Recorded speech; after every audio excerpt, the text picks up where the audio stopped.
He told her to wait in the car like she was luggage.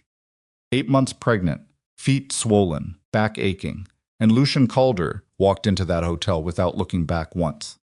Amara stood on the sidewalk, holding a white gift box with blue ribbon, baby booties inside she'd knitted herself. And she thought, he's probably just stressed. He's always stressed. She told herself that for 5 years.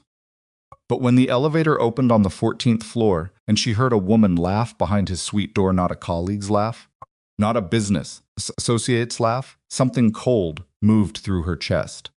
She recognized that voice. Celine, her friend. She pressed closer to the door. And what she heard next wasn't just a betrayal. It was a blueprint for stealing everything her unborn son would ever own. If this story already has your pulse running, you're not alone. Subscribe right now and hit that bell so you never miss what happens next. Drop your city or country in the comments. I want to see exactly how far this story travels. And if you think you know what Amara does next, leave a like and tell me. Because I promise you, you don't. The gift box had taken her 11 days to prepare. Not because Amara Vance Calder was slow or sentimental to the point of paralysis, but because finding the right shade of blue turned out to be harder than she expected. She'd gone to 4 different yarn shops in Manhattan before settling on a soft slate blue, not too bright, not too nautical, something that felt like a quiet sky on a morning when nothing bad had happened yet.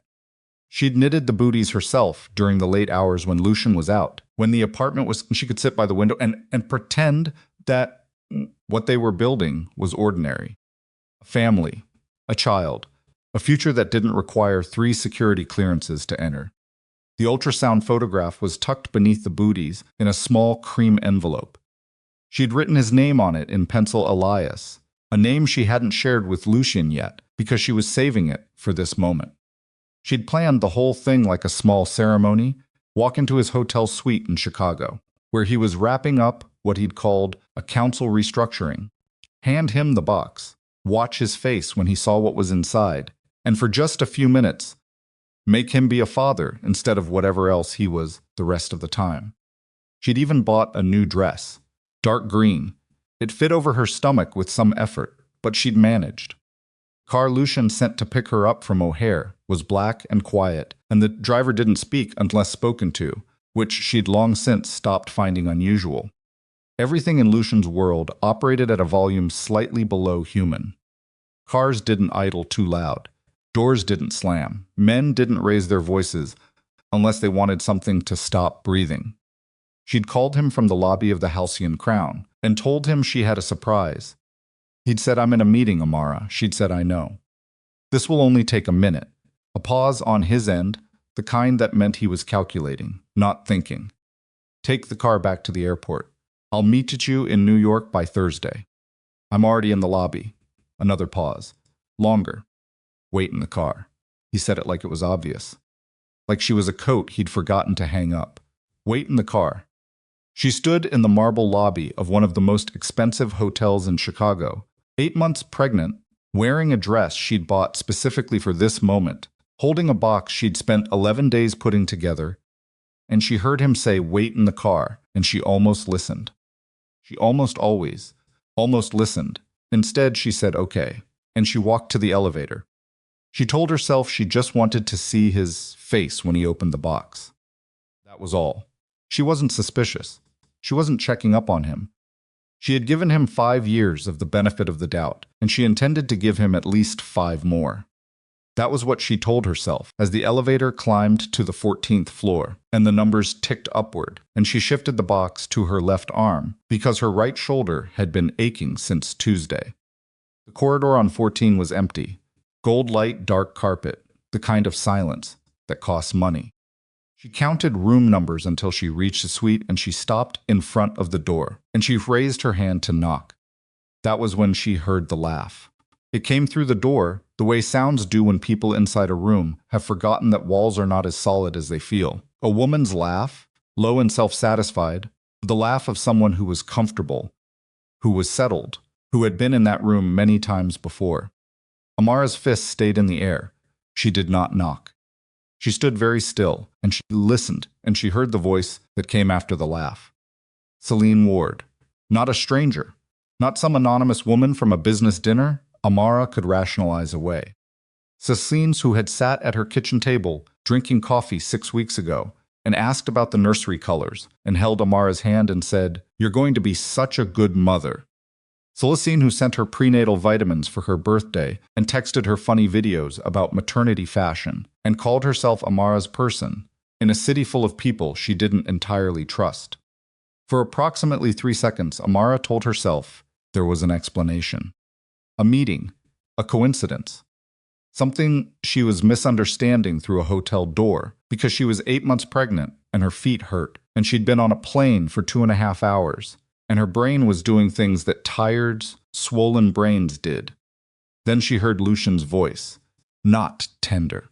Not the voice she'd spent 2 years trying to get him to use more often. The other voice, the one that laid out facts the way a surgeon laid out instruments. Precise. Flat.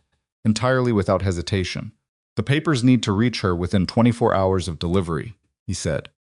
"Her judgment will be compromised. She'll be exhausted. She'll have just held him for the first time. She won't read 48 pages. And if she asks for counsel," Celine's voice, "she can ask. By then it'll be processed. The transfer is temporary on paper. 6 months. Long enough to restructure. And the inheritance trigger? Her son's birth activates the Vance Trust. She becomes controlling trustee the moment he's born. We need her signature before she sits down with Gideon Shaw, and he explains exactly what that means." There was the sound of something being set on a table. A glass, maybe. "She's not stupid, Lucian. She's been out of the field for 5 years. She used to be sharp. Now she knits, and she goes to prenatal yoga, and she trusts me." A pause. "She'll never understand the financial structure." Amara stood in the corridor with the white gift box pressed against her chest, and she heard her husband say she would never understand, and she understood everything. She had understood financial structures since she was 26 years old and working 80-hour weeks reconstructing balance sheets for federal prosecutors. She had traced money through 17 layers of offshore accounts and found the $800,000 a city councilman swore did not exist. She had been one of the best forensic accountants in the country before she married Lucien Calder and moved into his world, and gradually, quietly, without ever deciding to, stopped being that person. She had not been harmless for 5 years. She had been sleeping. She stood in that corridor for 40 seconds. She counted. Later she would not be able to explain why she counted, only that she needed to do something methodical, and she needed to do it silently, and counting was the only thing she could manage.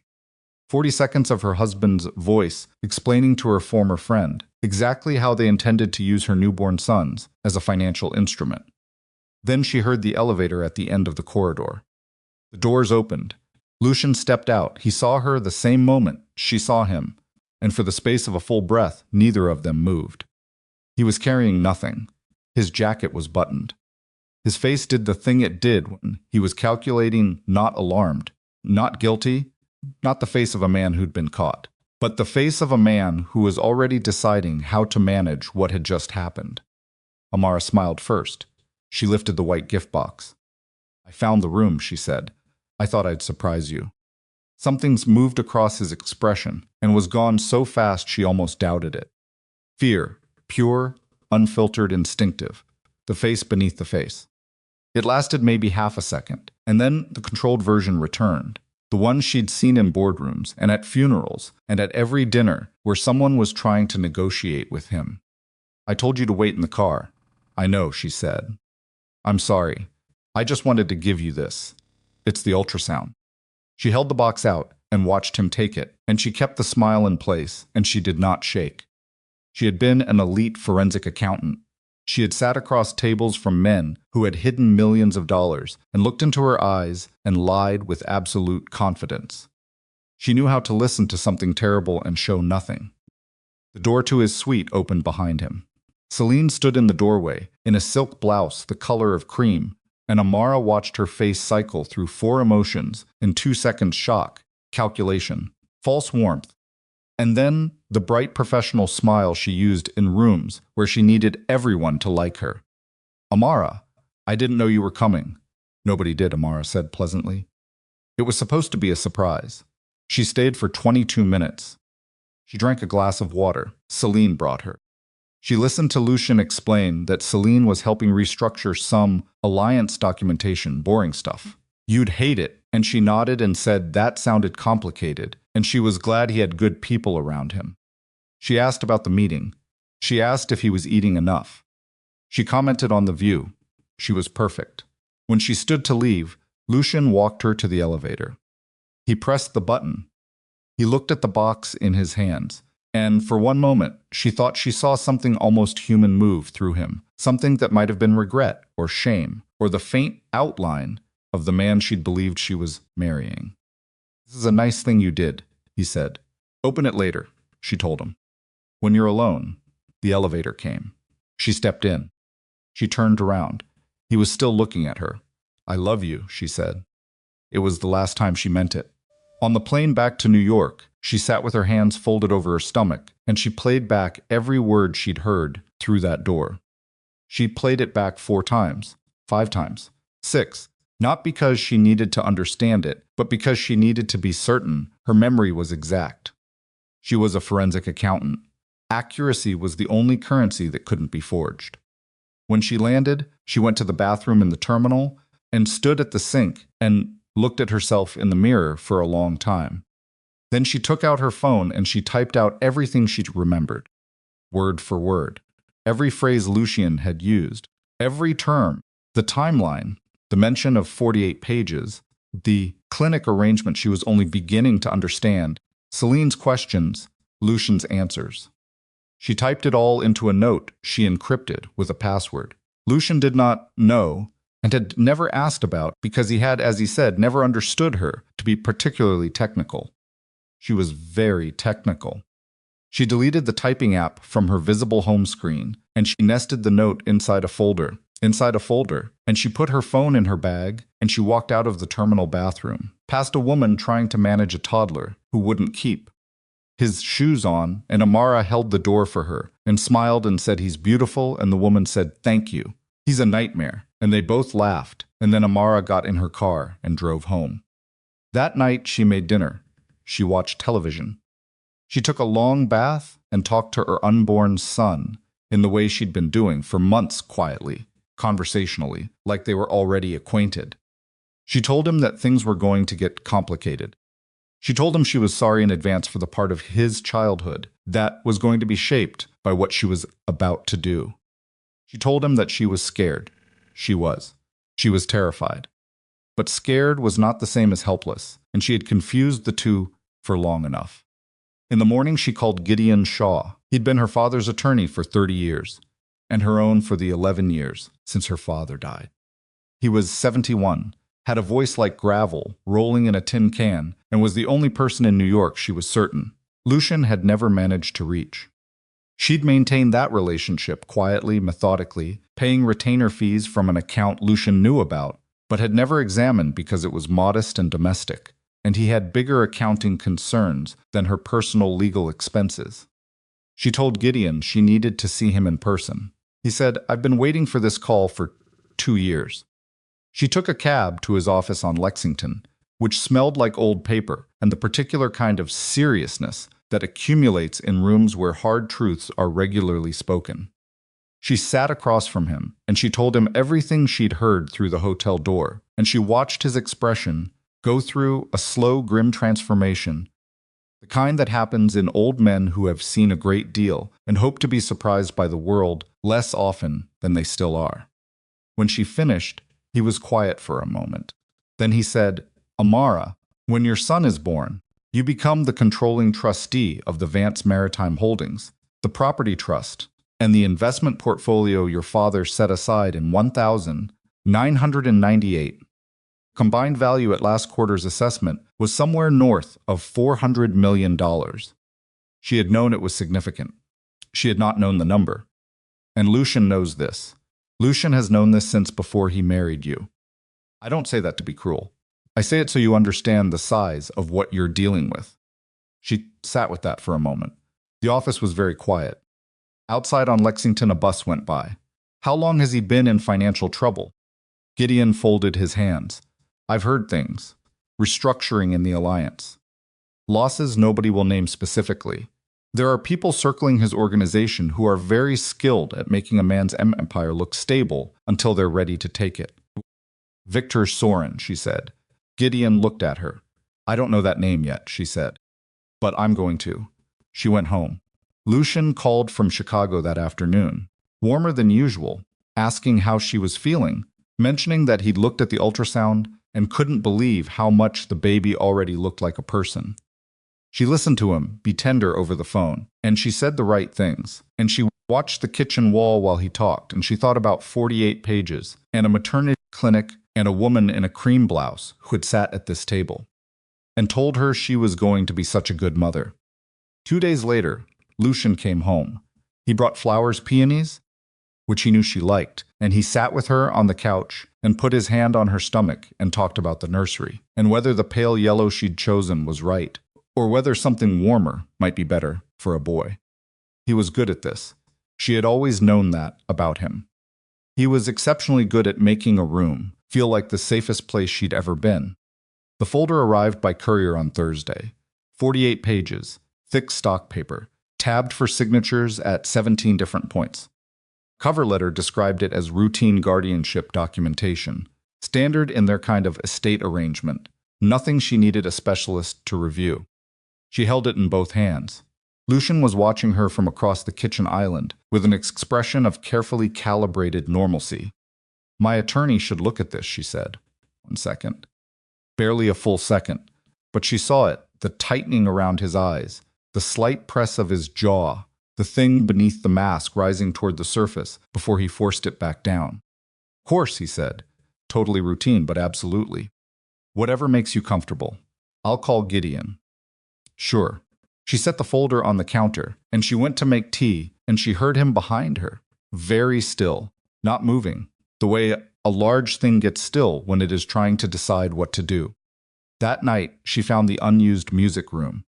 It had been part of the apartment when they bought it.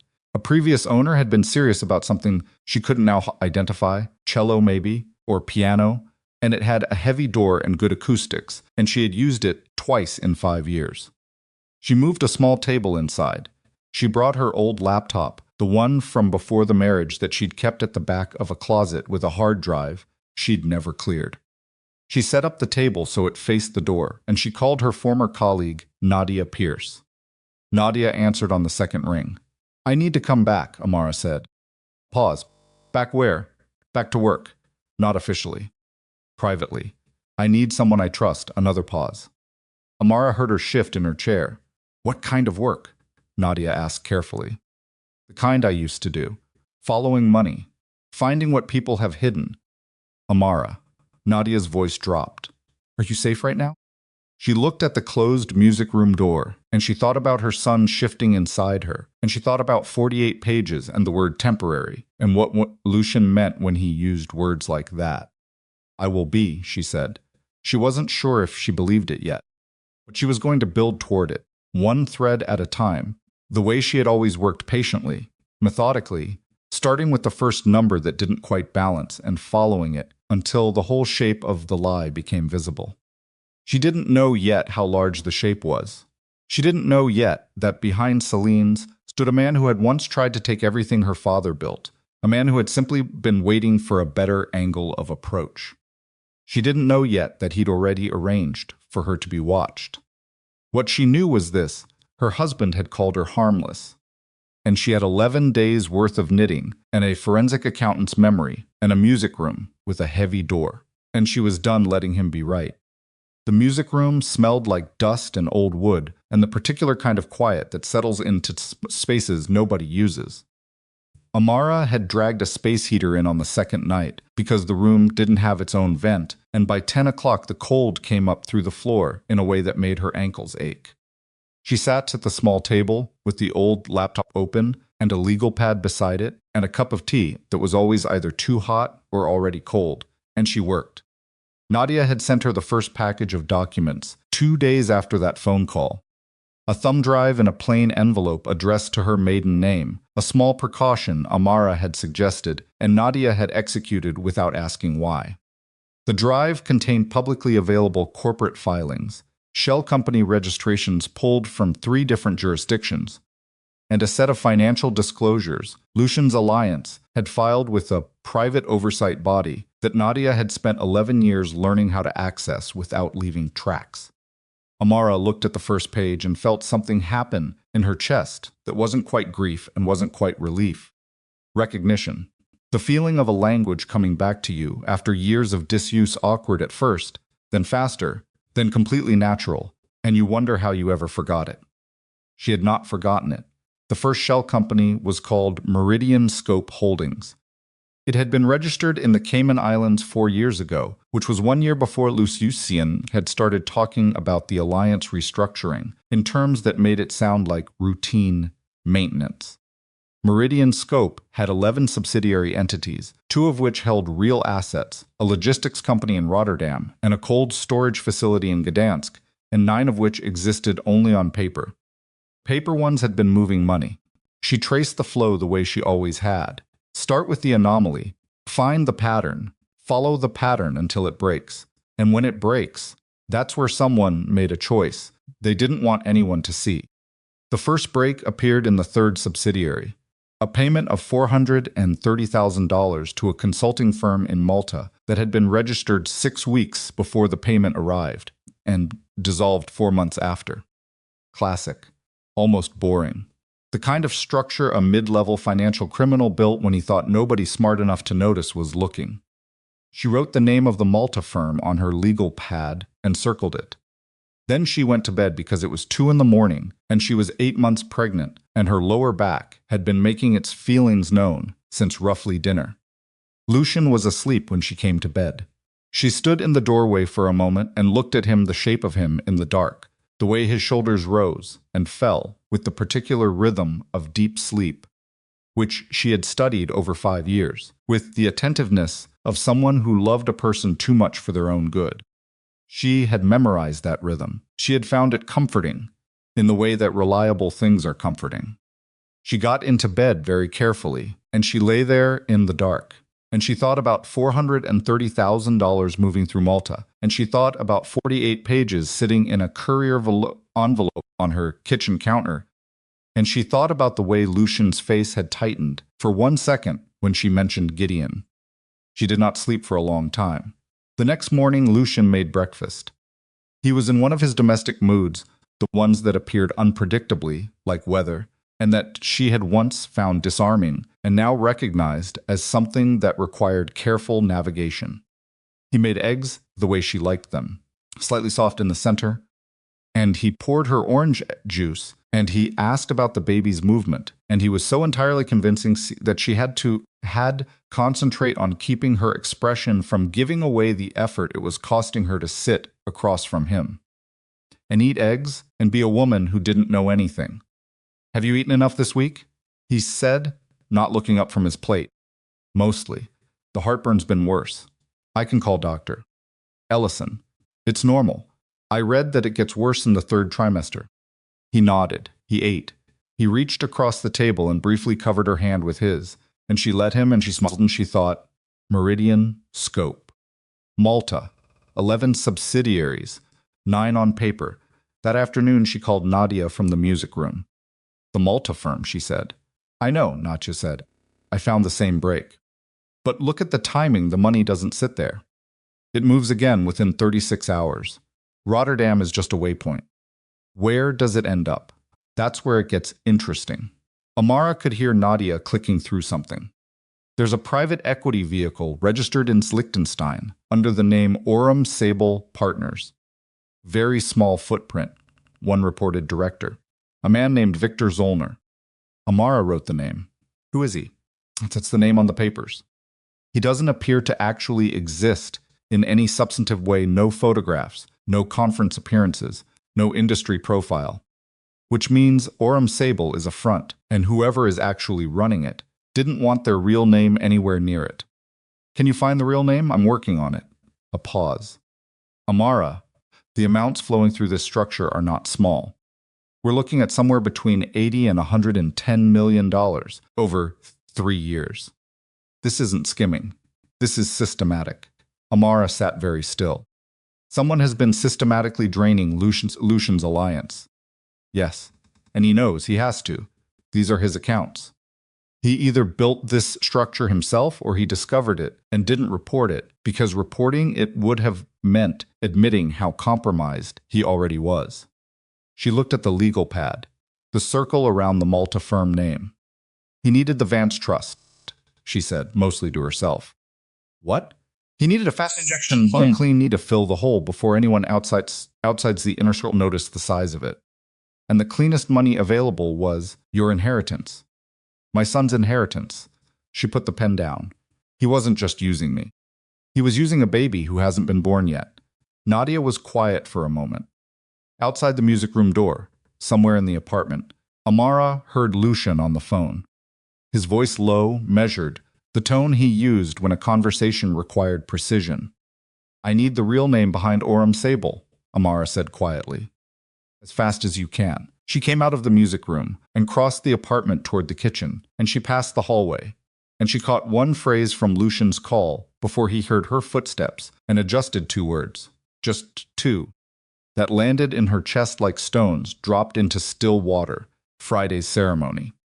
She went to the kitchen, and she poured herself a glass of water, and she stood at the sink, and she breathed. When Lucian appeared in the kitchen doorway a minute later, his phone already gone, she was looking out the window. Who was that? She said, casual, not looking at him. Alliance business. The Chicago council date got moved. To Friday? A half second. Yeah. Logistics issue. Nothing that affects us. She turned. She looked at him directly. Are you going to need me there? His expression didn't change at all, which was its own kind of answer. No. You should rest. The travel isn't good for you right now. She nodded. She drank her water. He crossed the kitchen to the refrigerator, and she watched his back, and she thought, Friday. He said the papers needed to reach me within 24 hours of delivery. Council is moving to Friday. The baby is due in 3 weeks. He is accelerating the timeline. She called Jonah Creed that evening. Jonah had been a security specialist for 15 years, mostly corporate, some private, and he had done a single job for her father's estate 11 years ago that she had never forgotten because he had been the only person in the room who'd actually read every page of the security audit before the meeting instead of relying on the summary. She'd kept his number the way she kept things that might become useful quietly, without making a point of it, the way women who have learned to take nothing for granted tend to keep things. She met him at a coffee shop 12 blocks from the apartment. She walked there herself, which she knew Lucian wouldn't like if he knew, and she sat across from Jonah with her coat still on, and she told him what she needed. Physical security around a location I control, she said, and surveillance, specifically around the Calder estate.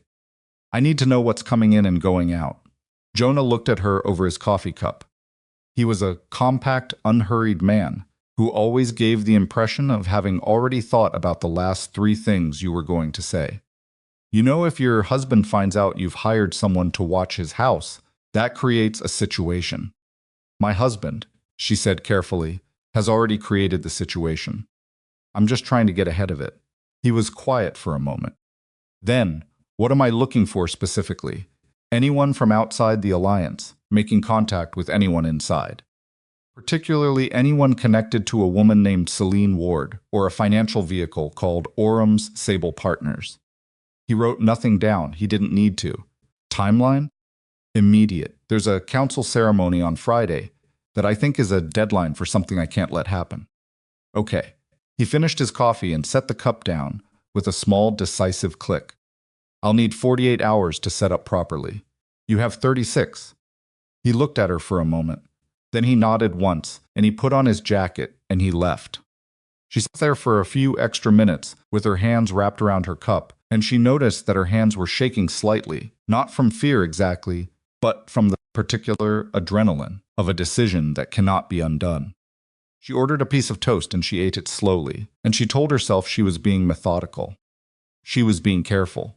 She was being the woman she had always been, before she let herself become a wife instead. 2 days later, Nadia found the name. She called at 7 in the morning and Amara answered before the second ring, because she had not actually been sleeping. She had been lying in the dark, listening to Lucian breathe and running financial structures through her head, like a hand running over a brick wall, feeling for the loose one. Victor Sorin, Nadia said. Amara sat up. The name registered the way a name does when you've heard it once, in a context so significant that it never fully leaves you. She had been 23 years old. Her father had come home from a meeting in London, looking older than she had ever seen him look. And he had sat at the kitchen table, and he had said, "There is a man named Victor Sorin who has been trying to acquire our shipping routes for 3 years. And I want you to understand that if anything happens to me, that name is the first place you look." 3 months later, her father had a stroke. It was ruled natural causes. She had always found the timing uncomfortable. "How connected is he to the structure?" she said. "He's not behind Aram Sable Amara. He is Aram Sable. The Liechtenstein registration, the Malta consulting firm, the Rotterdam logistics company, Victor Sorin, built that entire network. It's been running for at least 8 years. He found Lucian's alliance, he identified the vulnerabilities, and then he put Celine Ward inside it. Celine works for Sorin. Celine has been on Sorin's payroll since before she met you. The friendship, the prenatal vitamins, the coffee in your kitchen, all of it was intelligence gathering. She's been feeding him information about your family trust, your inheritance trigger, your relationship with Lucian. Everything. A pause. And she's been pulling money out of the alliance at the same time. The 110 million we traced, that's Celine's work, directed by Sorin. So Sorin manufactured Lucian's collapse, systematically. And when Lucian discovered the losses, instead of going to anyone who could help, he came to me. Amara's voice came out flat. He decided the fastest solution was my son's inheritance. He decided you were the solution, Nadia said, which means Sorin knew he would. He planned for Lucian to do exactly what he did. Amara got out of bed. She walked to the window. The city was gray and early and indifferent, in the way cities are before the day has fully committed to itself. "The clinic arrangement," she said. "I was getting there.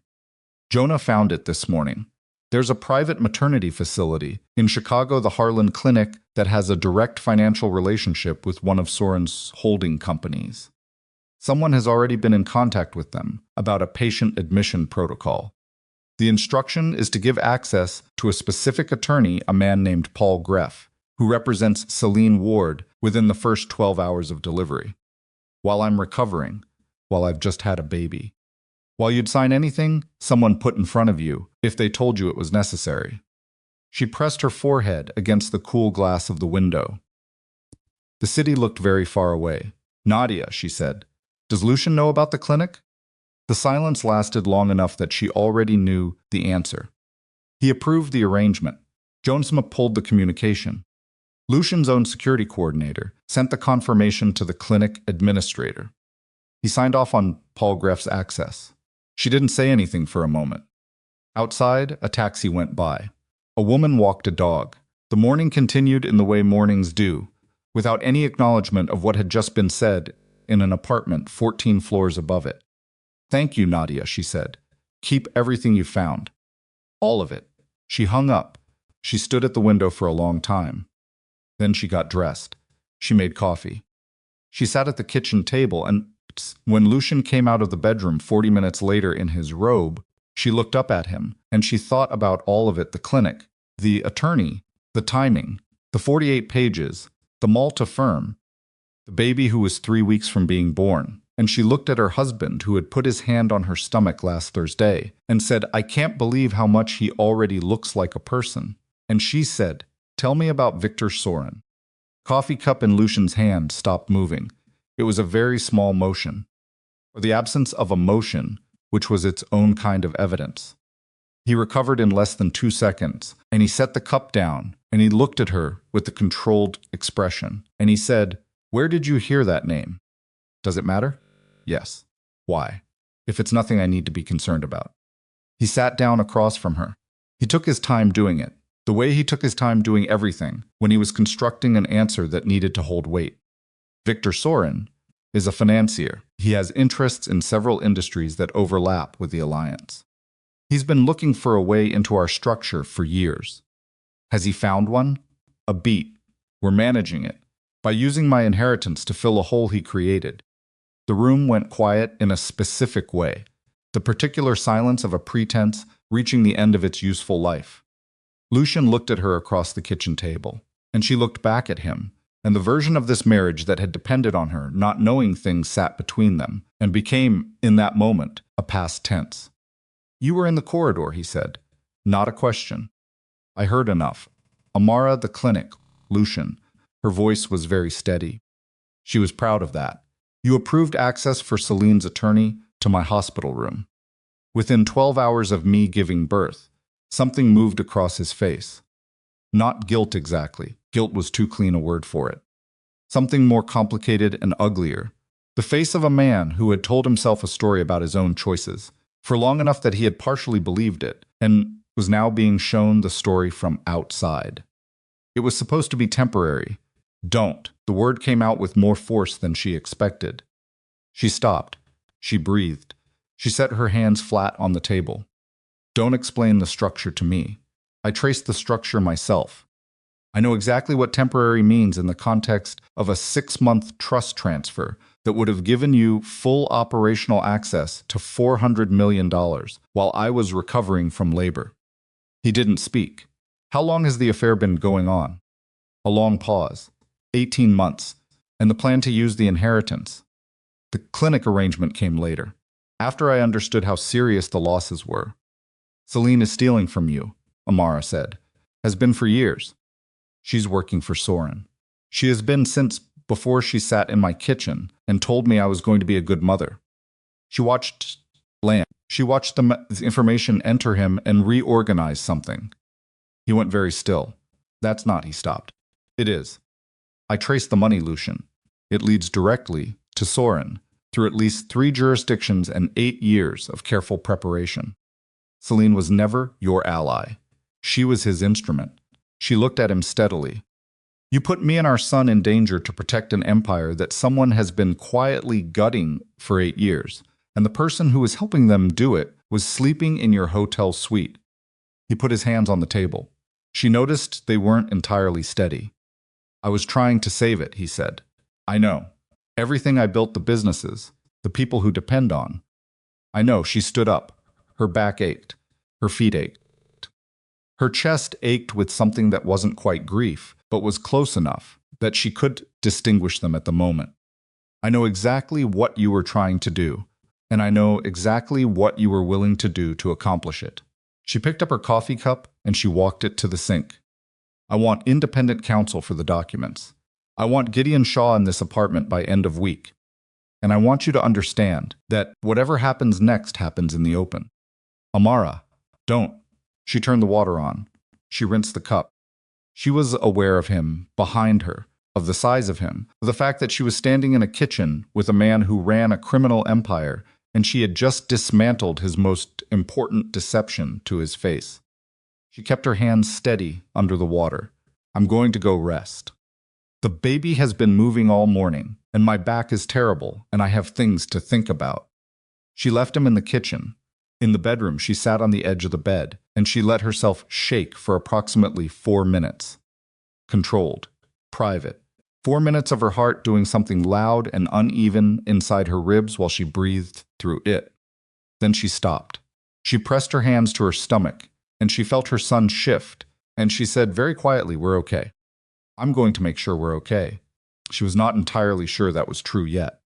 But she had learned, in the past 2 weeks, that the distance between not sure and certain was something you crossed by moving, not by waiting. 2 nights later, she arrived at what she had been calling, privately, the secure property. It was a townhouse in a neighborhood Lucian had never had reason to visit, registered under her family trust. Purchased in her maiden name 4 years before the marriage, because her father had believed that a woman should always have a door she could open that nobody else had a key to. She had maintained the property taxes quietly. She had never mentioned it to Lucian. She packed 1 bag. She took the legal pad, the laptop, the courier envelope with the 48 pages, and the thumb drive Nadia had sent. She took the small framed photograph of her father that sat on the nightstand on her side of the bed. She took her wedding ring off in the bedroom and set it on the dresser, and she did not look at it again. Lucian was in his study when she left. She did not tell him she was going. She texted him from the car, "I need some space. I'll be in touch." His response came in 40 seconds. "Where are you?" She did not answer. At the townhouse she made tea, and she called Gideon, and she told him where she was, and he said he would have a full trust analysis ready by morning. She called Nadia and told her to send everything to Gideon directly. She called Jonah and told him the new address, and he said he'd have 2 people on the property by midnight. She sat in the kitchen of the townhouse with her tea and her legal pad, and she breathed in a space where nobody had approved anything. Then the baby shifted hard to the left, the way he'd started doing when she was still, and she put her hand there, and she sat with the movement. She was almost comfortable. She was almost settled. She was beginning to believe, with some seriousness, that she had gotten herself to a position from which she could manage what came next. That was when the package appeared. She hadn't heard anyone come to the door. There had been no knock. Jonah's people weren't on the property, yet they were 20 minutes out, and nobody outside of Gideon, Nadia, and Jonah knew this address. She went to the front room because she'd heard something, a small sound, the particular sound of something being set down, and she found a small parcel on the floor just inside the front door. The lock had not been forced. The alarm had not triggered. Someone had a key, or someone had something better than a key. She should not have opened it. She knew that even as she was opening it, her hands working, the brown paper wrapping with the methodical focus she brought to everything, the forensic accountant's compulsion to see the evidence directly rather than theorize about it. Inside was a single blue baby booty, slate blue, the exact shade she had chosen from the 4th yarn shop in Manhattan. Her hand stopped. Beneath it was a photograph, 8 inches by 10, printed cleanly. Amara standing on the sidewalk outside the Halcyon Crown Hotel in Chicago, 8 months pregnant, holding the white gift box, looking up at the building. Taken from a position that had required either a long lens or an elevated angle. Taken before she went inside, before she heard anything. They had been watching her before she even knew to watch back. Her phone rang. She did not recognize the number. She stared at it for 4 full rings and tizines. Then she answered because not answering felt like the one thing she could not afford. The voice on the other end was smooth and unhurried and accented in a way she could not immediately place Eastern European, possibly thinned down by decades of international business into something almost neutral. "Mrs. Calder," the voice said, "I believe you've received my message." "Who is this?" "You already know who this is. Your forensic work has been impressive. I've been watching it with genuine admiration." A pause that sounded like consideration but was probably performance. "I want to tell you that what happens Friday at the council ceremony is going to happen regardless of what you've discovered. The only variable remaining is whether your son grows up knowing his mother." She sat down. Her legs made the decision without consulting her. "If you are not cooperative at Friday's ceremony," the voice continued, with the particular pleasantness of someone explaining terms they have already decided are non-negotiable, "I will ensure that the Vance Trust is tied up in litigation for the next 12 years. Your son will inherit nothing, and the nature of the charges I am prepared to bring against you personally, financial conspiracy, collaboration with the Calder criminal structure, will ensure that you are not present to watch him grow up at all." She said nothing. "You are a clever woman," he said. "Clever enough to understand that cleverness has a ceiling. Come to Friday's ceremony. Sign the documents when they are placed in front of you. And go home to raise your son in the comfortable life your husband's name has provided you." The line went quiet. She sat in the kitchen of the townhouse, where she had believed herself to be safe, and she held the phone in one hand and the blue baby booty in the other, and she looked at the photograph of herself on the sidewalk, not yet knowing, still believing she was going to knock on a hotel door and surprise her husband with something she'd spent 11 days making. The woman in the photograph still thought silence was a reasonable option. Amara set the booty down. She set the phone down. She looked at the front door of this house that was supposed to be the one door nobody else had a key to, and she understood that there was no longer any sanctuary available to her, not in this townhouse, not in the Calder estate space, not in any space that existed within the reach of Victor Sorin's preparation, which had been 11 years in the making and had accounted for contingencies she hadn't even thought to consider. She had 2 days until Friday. She had a federal investigator's name in Gideon's files, a woman named Mara Sloan, who had been building a case against Sorin's financial network for 4 years. She had $110 million of traceable theft. She had Lucian's concealed losses and Celine's documented communications and the Malta firm and the 8 subsidiary shells and the 48-page document that constituted evidence of an attempt to defraud an unborn child's trust. She had enough. What she did not have was the one thing that would make all of it prosecutable within 48 hours, something in Lucian's handwriting, or his voice, or his direct authorization, that put him personally at the center of the conspiracy rather than at its edge. She picked up her phone. She called Lucian. He answered before the first ring finished, which told her he had been sitting with the phone in his hand. "Amara, I need to meet you," she said, "tomorrow. Somewhere neutral. Tell me where you are right now." "Tomorrow, Lucian. Neutral location. And I need you to bring everything you have on Sorin." A pause. "All of it. Not the version you've been managing. Everything." The silence on his end had a specific quality. The quality of a man standing at the edge of something he had been avoiding for a very long time, looking down. "If I bring you everything," he said slowly, "it doesn't just destroy him." "I know, it destroys me. I know that too." Another silence. "Tomorrow," he finally said. She hung up. She sat in the kitchen of the compromised townhouse with Victor Sorin's threat still in the air and a blue baby booty on the table in front of her, and she understood that she had just passed the last point at which any version of her old life remained available. What came next was not going to be manageable or careful or methodical. What came next was going to be Friday, and everything she could build before it arrived. She didn't sleep. She sat in the kitchen of the townhouse until 3 in the morning with the blue baby booty on the table in front of her and Nadia's files spread across the surface in an order that made sense only to her. And she worked the problem the way she had always worked problems, not from the solution backwards, but from the first wrong number forward. Find the anomaly. Follow the pattern. Don't stop when it gets uncomfortable. The anomaly she kept returning to was timing. Victor Sorin had been building his network for 8 years. He had positioned Celine inside Lucian's alliance. He had manufactured the financial collapse systematically, patiently over years. He was not a man who moved without precision. So why had he called her directly? A man with 8 years of preparation and 11 subsidiaries and a compromised maternity clinic and the ability to walk through a locked door didn't need to call anyone. He already had everything he needed. The call was either a warning or it was theater and Victor Sorin. From everything she had read and everything her father had implied 11 years ago at a kitchen table, was not a man who wasted theater unless the audience was already lost. He had called her because something had changed. She thought about that for a long time.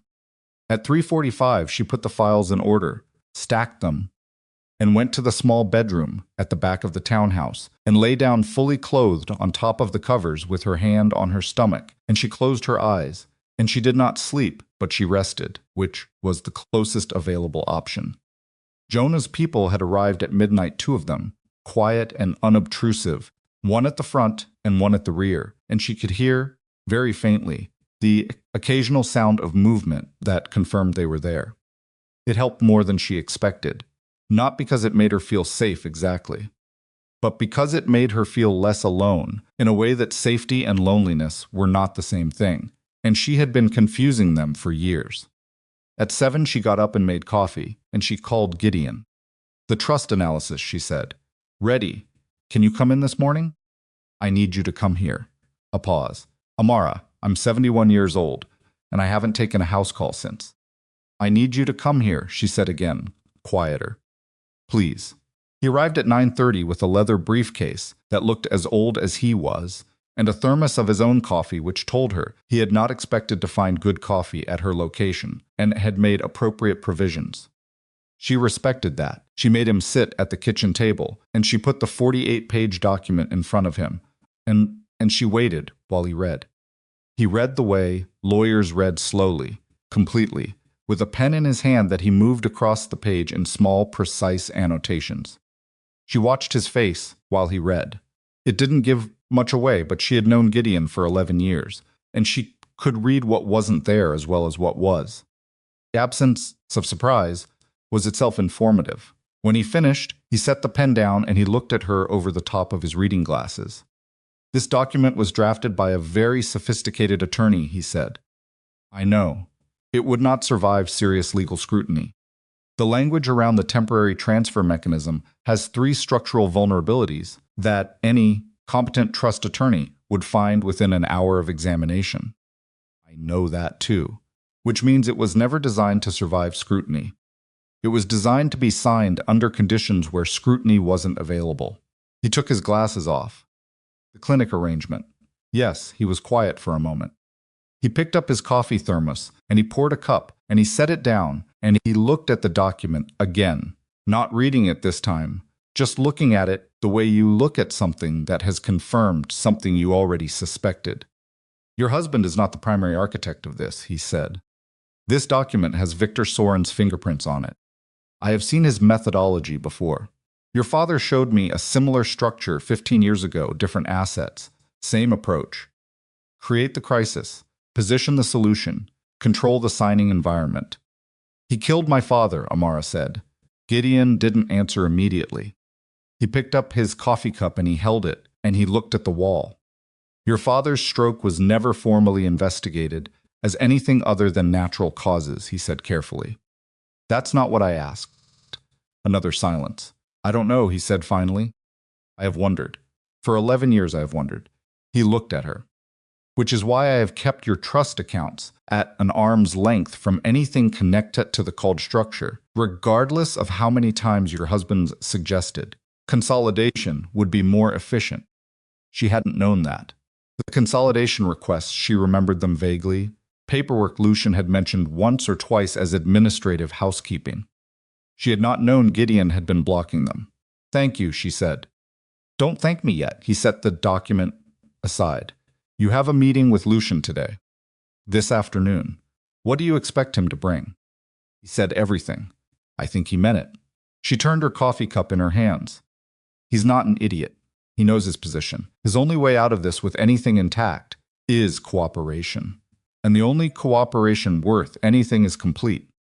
And if he cooperates completely, he implicates himself. Yes, you understand what you're asking him to do. I'm asking him to make a choice about what kind of person he wants to be before it's too late to make it. He can make a different choice, but I'm not going to protect him from the consequences of the one he made. She put the cup down. Can you reach Mara Sloan? Gideon's expression shifted slightly. Just slightly. How do you know that name? You mentioned her once, 2 years ago, at a dinner with my father's estate trustees. You said there was a federal investigator who had been building a financial crimes case that would eventually reach the alliance structure. You said her name. I remembered it. He looked at her for a long moment. You remembered a name from a passing comment at a dinner 2 years ago. I remember numbers from 8 years ago, Gideon. Names are easy. He allowed himself a small, grim smile. I can reach her. I need her ready to move by Friday. I need a structure that lets us hand her something she can use immediately, something that bypasses the standard intake timeline. That requires Lucian's direct testimony. Documented. On record, I know, Amara. He leaned forward slightly. If Lucian gives us everything, and Mara Sloan moves on Friday, Victor Soren's people will know within hours. The threat he made against you becomes his last available move, she said. And I need to be ready for it. She met Lucian at 2 o'clock at a coffee shop in a neighborhood neither of them had any particular connection to, which was the closest to neutral she could manage. She arrived first. She took a table near the window because she wanted to see him come in, wanted to see his face before he saw her, wanted to read whatever was on it before he had the chance to compose himself. Is that it? He came through the door, and she saw it. He looked diminished. Not physically. He was still the tall, same contained expensive-looking man she had married. But something structural had shifted. Some internal architecture she had always associated with his confidence had compressed overnight into something smaller and more human, and she sat with the complicated feeling of finding it almost too late. He sat down. He put a red leather ledger on the table between them. She looked at it. Everything, he said. Celine's theft. Soren's network. My concealed losses. The bribes I paid to 3 Alliance Council members to keep the size of the hole quiet. Clinic arrangement and who authorized it. He paused. Orders I gave that I cannot defend. She didn't touch the ledger. Why? He looked at her. Now, she said, why this? You could have destroyed this. You could have given me nothing and gone to Friday with whatever plan you still had, and hoped I wasn't fast enough. Because I looked at the ultrasound photograph, he said. The one you brought to the hotel. I looked at it for 2 days, and I thought about what he was going to grow up knowing about who his father was. And I decided I wanted there to be at least one thing, one decision that he could point to and say his father made it correctly. She sat with that for a moment. It wasn't enough. It wasn't remotely enough to cover what he had done. But it was real, and she had become, over the past 2 weeks, very finely calibrated to the difference between real and performed. The ledger goes to Mara Sloan, she said, not as a negotiating tool, not with conditions, all of it. I know. You'll plead guilty to what you've done. Yes, and the innocent employees, the logistics workers, the accounting staff, the people who had nothing to do with the criminal structure. I've already had my attorney separate them, their contracts, their pensions, their liability protections. It's all in there. He nodded at the ledger. They don't go down with it. She finally put her hand on the cover. She felt the leather worn at the corners, real, the kind of thing that had been used rather than kept for show. Lucian, she said, Celine is feeding Soren information about this meeting. He went still. Whatever you thought your relationship with Celine was, she said carefully, she has been Soren's instrument since before she met either of us. She knows about the ledger. She probably knew before you decided to bring it here. Something moved through his face that was not quite the controlled expression and not quite the human one beneath it, something in between that she had never seen before. The face of a man realizing that the betrayal was total, not partial. That he had been deceived not by an ally who drifted, but by an architecture designed specifically to deceive him. How long have you known? He said. 2 days. And you didn't. Tell you? She looked at him evenly. I've been careful about what I tell you. He absorbed that. His jaw moved slightly. What does she know? She knows you were going to meet me. She may know you've been compiling the ledger. She doesn't know about Mara Sloan yet, because I only contacted her through Gideon, and Gideon's communications channels are clean. Then we have a window, a small one. He put both hands flat on the table, and he looked at them. His hands were not steady either. She noticed that. She filed it away not as weakness, but as data information about the actual state of a man she had been reading incorrectly for 5 years. Plan for Friday, he said. Tell me what you need. She told him. He listened without interrupting, which was unusual enough that she noticed it. She laid out the structure, the ledger transfers to Sloan through Gideon, before Friday morning. Amara attends the council ceremony. Lucian attends the council ceremony. The white gift box, she would carry it. If Celine attempted to isolate her, she would remove the pale blue ribbon. That signal, captured on the council hall's security cameras, would trigger federal agents to her position. And Soren? Lucian said. Soren's network collapses when the ledger hits Sloan's office. His financial structure becomes evidence. His contacts inside the alliance become witnesses or defendants. The ceremony becomes the worst possible place for him to be, which means it's the best possible place for us. Lucian was quiet for a moment. He's going to have people inside the hall. I know, armed people. I know that too. He looked at her for a long moment. You're 8 months pregnant. I'm aware. Amara. I have been aware of my physical condition for approximately 8 months, Lucian. It has not prevented me from doing any of the things I've done in the past 2 weeks, and it is not going to prevent me from doing this. She picked up the ledger and she put it in her bag. What it is going to do is make Victor Soren underestimate me, the way you underestimated me, the way every man who has ever met me at a disadvantage has underestimated me. And I intend to use that. He didn't argue. She wasn't sure if it was because he recognized she was right or because he was finally out of arguments. They left the coffee shop separately. She went back to the townhouse, and she called Gideon, and she told him the ledger was in her possession, and she needed a secure transfer protocol set up by morning. Then she called Nadia, and she told her to prepare the full documentation package, every shell company, every transfer, every Malta payment, everything for simultaneous delivery to Sloane's office alongside the ledger. Then she called Jonah, and she described the council hall layout from memory, which she had from the alliance documents she'd been through. And she asked him about coverage, and he asked her 3 questions, and she answered them all. And he said he would be ready. She was efficient. She was methodical. She told herself, exactly the person she had always been before she forgot it. Then she went to the bathroom, and she sat on the edge of the tub, and she put her face in her hands, and she stayed there for 7 minutes while her body shook with something she didn't name, and then she stopped. She washed her face. She stood up straight. She went back to the kitchen, and she made dinner. She was eating when her phone showed a message from an unknown number. Not Soren's number from before, a new one. 3 words. He told her. She stared at the message for a long moment. He told her. Lucian had told Celine about the meeting. Her first thought was denial, a reflexive, biological rejection of the information, the kind that happens in the body before the mind catches up. Her second thought was that she was wrong, that she was misreading the message, that there was another explanation. Her third thought was the one that mattered. She checked the timestamp against the time. She and Lucian had left the coffee shop, and the message had arrived 40 minutes after she had, which was approximately how long it would have taken Lucian to reach his car and make a phone call. She put the phone down very carefully on the table. She looked at the kitchen wall. She had given Lucian the plan. The full plan. The white gift box, the blue ribbon signal, the federal agent positions, the ledger transfer timeline, Mara Sloane's involvement, the window of time before Soren found out.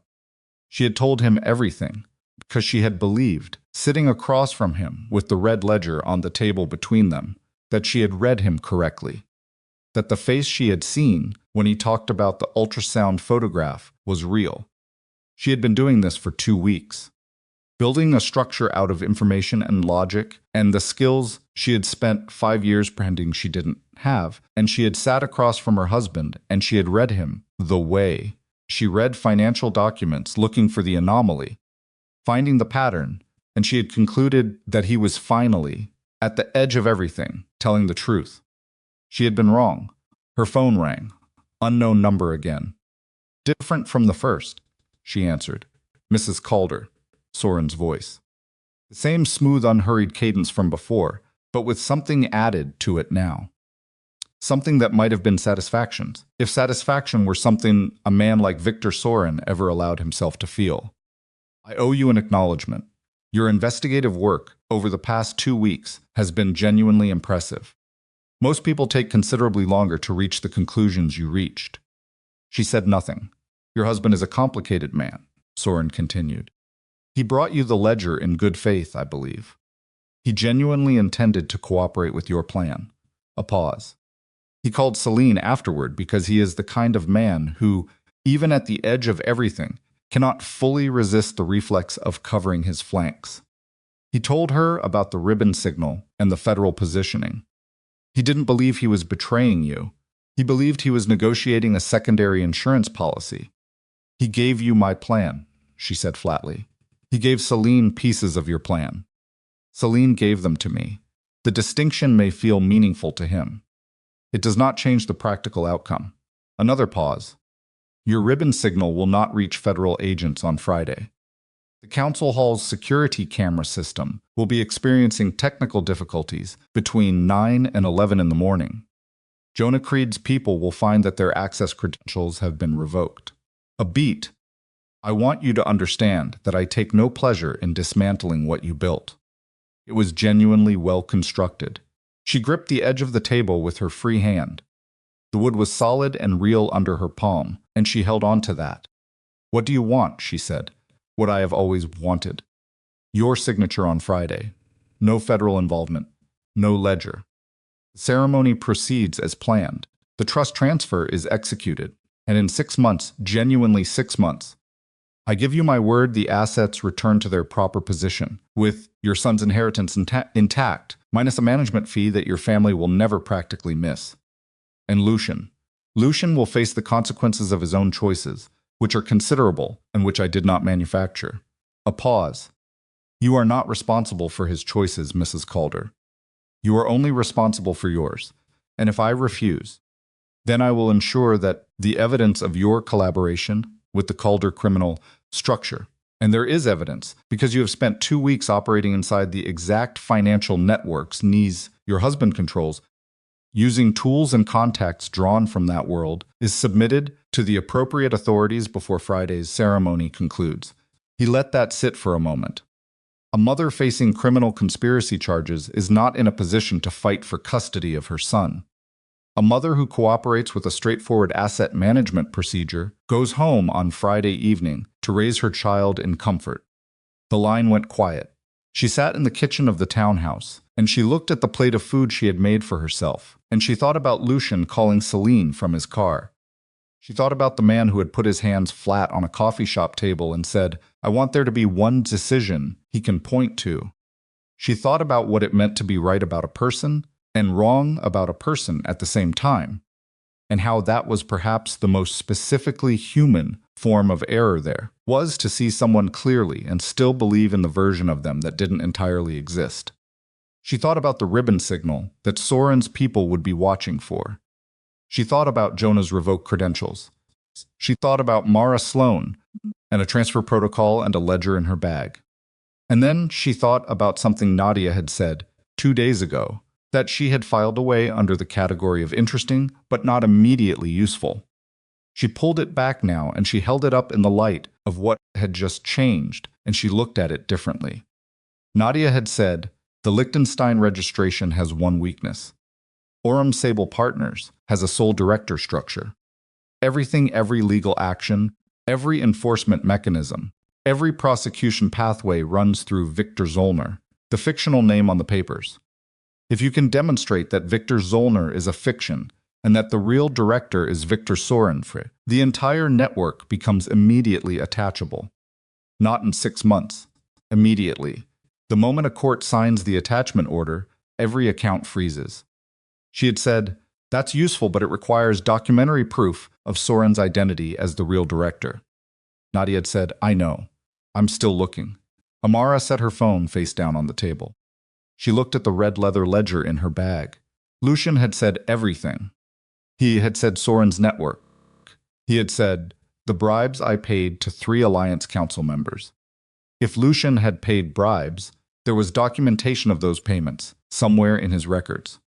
And if the payment chain ran through the same shell structure Soren had used to drain the Alliance, there was a chance, a real, traceable chance that it led somewhere Soren thought scrub, because he had not thought Imara would be looking for his personal identity rather than his financial structure. She opened the ledger. She found the bribe payments on page 43. 3 entries, specific amounts, specific dates, specific routing information. She photographed all 3 with her phone, and she sent them to Nadia with one line. Follow these specifically. I need to know where they originate on Soren's end. Then she sat and she waited. The baby moved. A long, slow roll to the right, the kind of movement that felt like adjustment, like getting comfortable for something. I know, she said quietly. Me too. Nadia called back in 58 minutes. The 3rd payment, Nadia said, and her voice had the quality it had. On the day she found the Malta firm tight, fast, the voice of someone who had just seen something and needed to say it before they lost their nerve. The 3rd bribe payment routes through Meridian Scope to Orem Sable, and then it does something the other payments don't do. It goes into a personal account, not a corporate account. Not another shell, a private bank account at a Swiss institution, registered to an individual. What name? The name on the account is Victor Zollner. A beat. But the account was opened with a passport, and the passport was scanned at account opening. And the scan is in the bank's digital records, which are part of a regulatory disclosure package that was filed with the Swiss Financial Authority in 2019. Amara's hand tightened on the phone. Nadia. The passport photograph is Victor Sorin, the real man. His actual face, his actual biometric data, his actual signature, filed with a Swiss regulatory body in 2019 and available to any jurisdiction with a mutual legal assistance treaty. Another beat. The United States has a mutual legal assistance treaty with Switzerland. Amara closed the ledger. Can you get that disclosure document to Gideon? It's already sending. She sat for one more moment in the kitchen of the compromised townhouse with the knowledge that Sorin's people would be watching the ribbon on Friday, watching the cameras, watching every signal she had described to Lucien, every piece of the plan she had built, and he had handed over from a car in a parking lot, because he was the kind of man who could not fully stop covering his flanks, even when the cost was everything. She thought about what Sorin had said. Your plan is dismantled. He thought it was. He thought the ribbon was the plan. He thought the federal positioning was the plan. He thought Mara Sloan and the ledger transfer were the plan. He had dismantled the version Lucien gave Celine. He had not dismantled the version Amara was building right now, in the 58 minutes since his call, in the space between the plan he knew about and the plan she was making next. She called Gideon. The passport document Nadia is sending you, she said. How fast can you get an emergency attachment request in front of a federal judge? Pause. With Mara Sloan's signature? 12 hours. You have 8. File it tonight. The attachment freezes Sorin's entire network, the moment it's signed. Amara. His voice was careful. If this works, Sorin will know before Friday.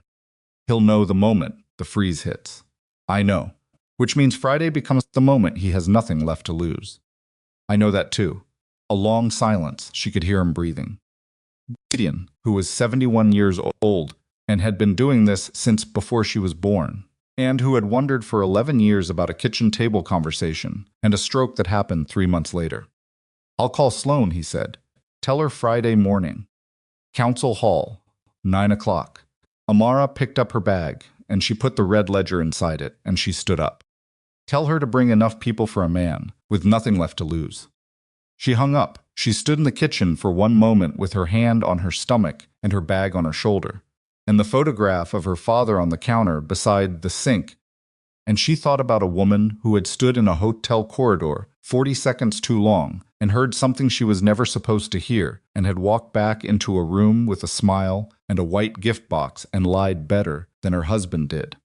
That woman had been terrified and she had done it anyway. She was still terrified. The difference was that now she understood something she hadn't understood in that corridor. Her fear had never been the problem. Problem had been believing, for 5 years, that the safest thing she could do was make herself smaller than she was. She turned off the kitchen light. She had one day until Friday, and she was done being small. She didn't sleep Thursday night either. She told herself she was going to. She lay down at 11 with the lights off and the townhouse quiet around her, and Jonah's people still outside despite the revoked credentials, because Jonah had backup credentials and was not the kind of man who maintained only one approach to anything. She lay in the dark with her hand on her stomach, and she counted her son's movements, the way she had been counting things since the hotel corridor, methodically, precisely, finding the pattern that told her everything was still intact. 7 movements in 20 minutes. The book said 6 was normal. He was overachieving already. She got up at 2 and she sat at the kitchen table, and she went through the plan one more time, but not the plan Sorin knew about the new one, the one built in the 58 minutes after his call, the one that used his confidence against him, the way she had always used overconfidence against the men who forgot she was in the room. Gideon had called at midnight. The attachment request had been filed. Mara Sloan had signed it herself, in person, at a federal judge's home office, which Gideon said Sloan had described as the most unusual Thursday evening of her professional career. The judge had read the passport document, the Swiss disclosure filing, the shell company registrations, the bride payment chain, and the full ledger summary that Gideon had prepared, and had signed the attachment order at 11:47. At midnight, every account connected to Orem Sable Partners, Meridian Scope Holdings, and 14 affiliated entities had frozen. Victor Soren's network had been locked while he slept. He would know by morning, maybe earlier, if he had the kind of banking contacts who monitored account status around the clock, which a man of his preparation almost certainly did. He would know, and he would understand immediately what it meant, not just that his financial architecture had been compromised, but that the woman he had spent 2 phone calls convincing she was outmaneuvered had been building something else entirely in the time since he hung up. Gideon had said, he has nothing left to lose on Friday.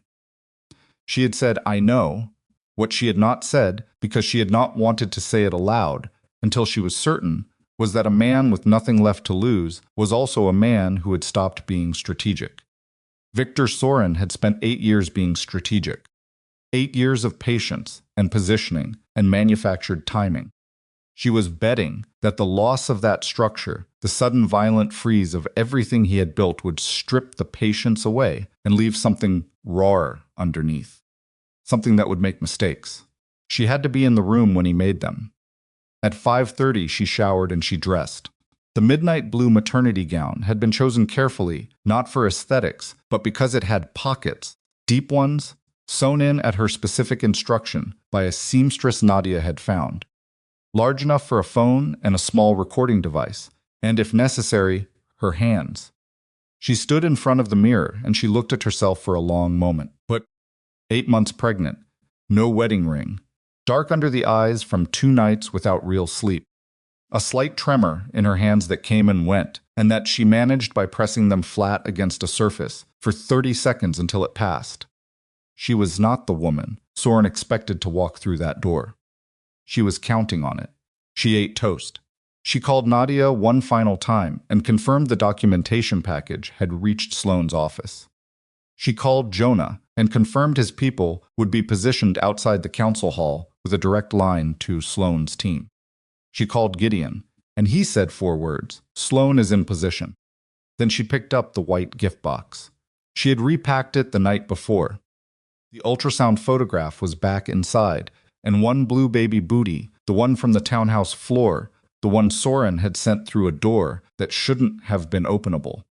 She had put it back in the box because she wanted it with her, and because there was something she needed to remember about what it felt like to find it there, on that floor, and to understand in that moment exactly how far someone was willing to go.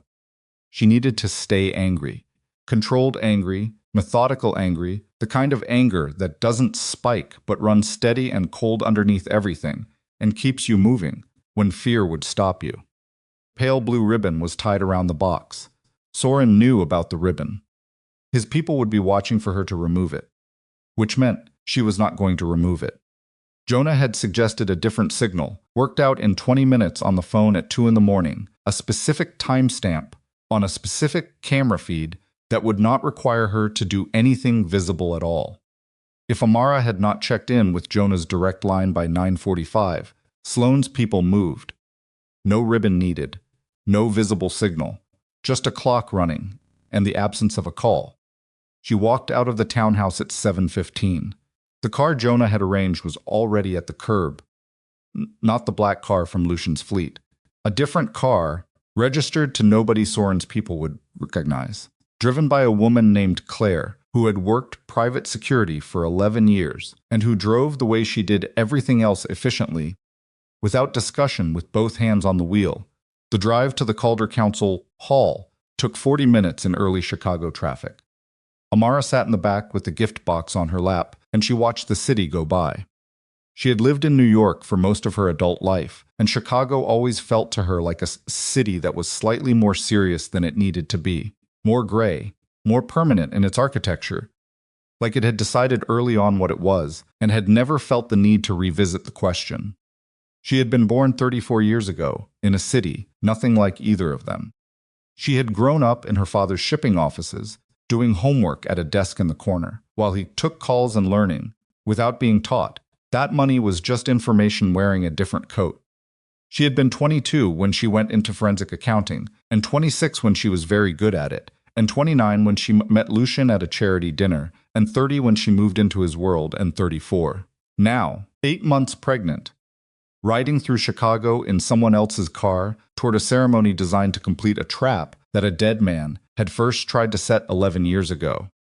Her father's face was very clear in her mind that morning. She did not speak to him. She just held the image of him and let it sit with her, and she thought, I found the right number. I followed the pattern. I didn't stop when it got uncomfortable.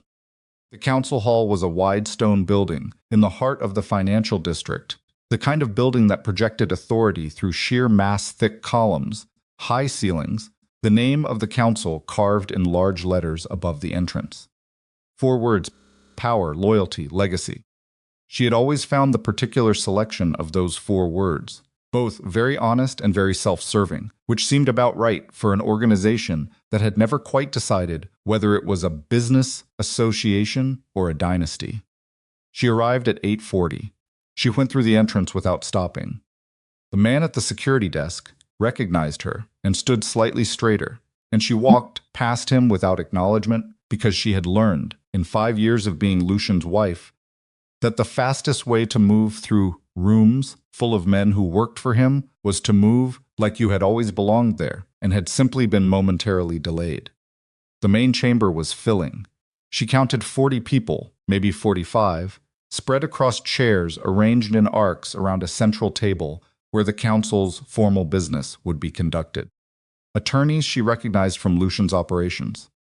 Political figures she had met at dinners and whose names she remembered, but whose connections she now understood differently. Alliance executives, several of whom made eye contact with her and looked away immediately, which told her something about what they knew and how much they wished they didn't. Reporters were in the back.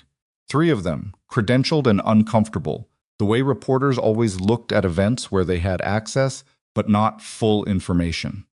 She noted them. They were useful, not today, but potentially afterward, in the version of afterward she was working toward. She took a position near the left side of the chamber, close enough to the main table to be visible, far enough from the exits to make it clear she was not planning to use them. She set the white gift box on the chair beside her, and she stood and she breathed, and she waited. Celine arrived at 8:52.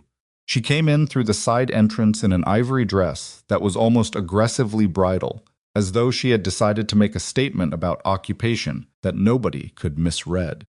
She was composed and precise, and her eyes swept the room and landed on Amara with an expression that was perfectly calibrated, concerned, warm, slightly apprehensive, the expression of a woman who was performing friendship for a room that was watching. She crossed to Amara. "You shouldn't be here," she said quietly, for Amara alone. Her voice had the texture of genuine concern layered over something completely different, and Mara had been listening to layered voices for 2 weeks and could read them now the way she read financial statements. "You're 8 months pregnant, Amara. Whatever Lucian told you about today." "Lucian didn't tell me about today," Amara said. "I figured out today on my own." Something moved through Celine's eyes. "Very quick. You need to leave. Please. I'm asking you as someone who cares about me." Amara looked at her steadily. "The prenatal vitamins were a nice touch. Took them. I want you to know that. Every morning for 4 months. Because I trusted you." Celine's composure held, but only just. A small tightening around the mouth. "Amara, don't." The word came out quiet and absolute. "Don't perform concern at me today. I don't have the patience for it." She looked away from Celine and toward the door. Lucian came in at 8:57. He looked like a man walking to a sentencing. Not because of his posture, he was too well trained for that, but because of what was missing.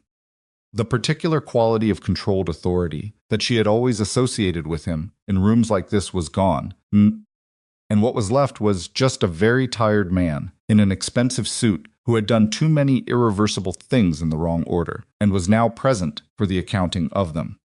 He found her across the room. She held his gaze for a moment, and then she looked away. Victor Soren arrived at 9 o'clock exactly. She had never seen him in person before. He was 70, perhaps, with the kind of physical compactness that comes from decades of discipline rather than genetics. gray-haired and sharply dressed, with a stillness about him that was not the stillness of calm, but the stillness of a man who had learned to make very few unnecessary movements. He moved through the room like he owned it, not because he was large or loud, but because he looked at nothing in the room that wasn't worth his attention. And he made every person who noticed him instinctively recalculate their own position. He looked at her. She was already looking at him. He crossed the room. Not quickly. He was not a man who moved quickly, but directly, with the particular intention of someone who has decided a conversation will happen and is simply selecting the moment. He stopped in front of her. "You look well," he said. "Thank you. I didn't expect you to come. I know. That implies you're here for a reason. That isn't the one I offered you." "Does it?" He looked at her for a long moment. His eyes were the particular shade of gray that looks like weather about to change. "You found something new," he said. It was not a question. "You're very fast," she said. "How long have I known?" "Approximately 2 hours." She watched his face. "The account freeze would have triggered your monitoring alerts around 6 this morning. You've had time to think about it." A muscle in his jaw moved. "Just once. The passport disclosure. The Swiss regulatory filing is surprisingly comprehensive. I underestimated the speed of your research team." "You underestimated me," she said. "Everyone does." "I've noticed it's a pattern." Something shifted in his eyes. Not rage, he was too controlled for rage, but something colder and more final, the temperature of a man closing a door on an option he'd been keeping open. "The freeze is temporary," he said. "My attorneys will have it lifted within." "Victor." She said his name for the first time, and she watched the slight involuntary response to it, the subtle recalibration that happens when someone uses your first name in a public room in front of witnesses. The attachment order was signed by a federal judge. The ledger is in Mara Sloan's custody. The passport document and the full Liechtenstein registration analysis are part of the federal filing. Your attorneys have 2 options: cooperate or delay for somewhere between 8 and 14 years while the litigation runs its course. She kept her voice exactly level. Your network is not temporarily frozen. It is over. He looked at her for a moment that lasted longer than moments usually last. Then the lights went out. Not a flicker, not a gradual dim. Full darkness, sudden and total. The kind that only happens when someone has cut the main line deliberately and cleanly. Emergency lamps came on 3 seconds later, flooding the chamber in red, the particular red of crisis lighting that makes every face look like a different version of itself, harsher, more angular. All the careful social calibrations stripped away by wavelength. The chamber erupted. Not violently, not yet, but with the specific chaos of 40 people in a formful setting, suddenly without orientation. Chairs scraped. Voices overlapped. 3 of the political figures near the front moved immediately toward the side exit, which told her something about the quality of their involvement and how fast they'd been waiting to leave. Amara did not move. She stood with the white gift box against her chest, and she breathed, and she counted seconds, and she watched Victor soar at the red lights, and she saw the thing she had been looking for, the thing that happened to a strategic man when his strategy was gone. He looked for approximately 4 seconds, like someone who had just discovered that the ground he had been standing on was not as solid as he had built his entire life, assuming. Then his eyes moved to Celine. Celine was already moving toward Amara. She moved faster than her composure suggested she was capable of, and she had 2 men with her that Amara had clocked when they came in with Soren and had not identified as security because they were wearing the same business attire as everyone else in the room and had positioned themselves at calculated distances from each other. The particular spacing of people who are working a room rather than occupying it. One of them took Amara's arm, not roughly, precisely. The grip of someone who has done this before and knows that rough handling in a room with witnesses creates problems that precision avoids. "There's a private space," Celine said, close to Amara's ear. Her voice had shed everything except function. No warmth, no performance, just instruction. "Walk with me. Don't make this a scene." Amara looked at the gift box in her hands. The ribbon was still on it. She let them walk her. She let them, because fighting in the main chamber with 40 witnesses and 3 reporters, people who were already calculating their own exposure, was not the moment. The moment came after. The moment came when Victor Soren's last available move brought everyone into the same room. And that room needed to be the one with the recording equipment Jonah had managed to install in the council hall's lower level at 4 in the morning, when the building's overnight security team was. Operating on a schedule someone had quietly adjusted. Counted steps. The elevator was at the back of the hall. She counted the distance in steps 32 from where she had been standing. She counted the floors 2 down, which put them in the archive level, which she knew from the building schematic Jonah had pulled.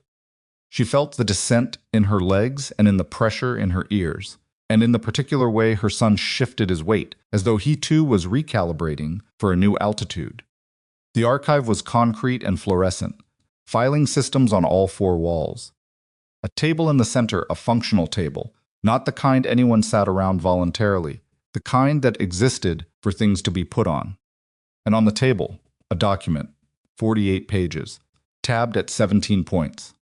A different copy than the one from the courier envelope, but identical.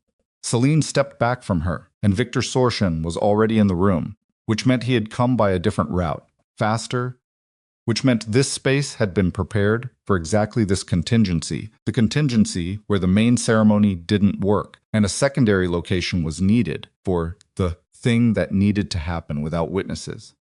He looked at her across the table. "Sit down," he said. She didn't. Mrs. Calder. His voice had changed. The smooth, unhurried cadence was still there, but underneath it now was something harder, the bone beneath the skin. The attachment order is a complication, not a conclusion. What happens in the next 10 minutes determines whether it becomes a conclusion. You want me to sign? I want you to be rational. The attachment can be contested. The passport document has chain of custody questions that my attorneys will exploit for years. The ledger requires your husband's corroborating testimony. And your husband, he stopped. He looked at her. Your husband is the kind of man who makes different decisions in different rooms. I know what kind of man my husband is, she said. Then you know that his testimony is unreliable. A pause. Sign the document.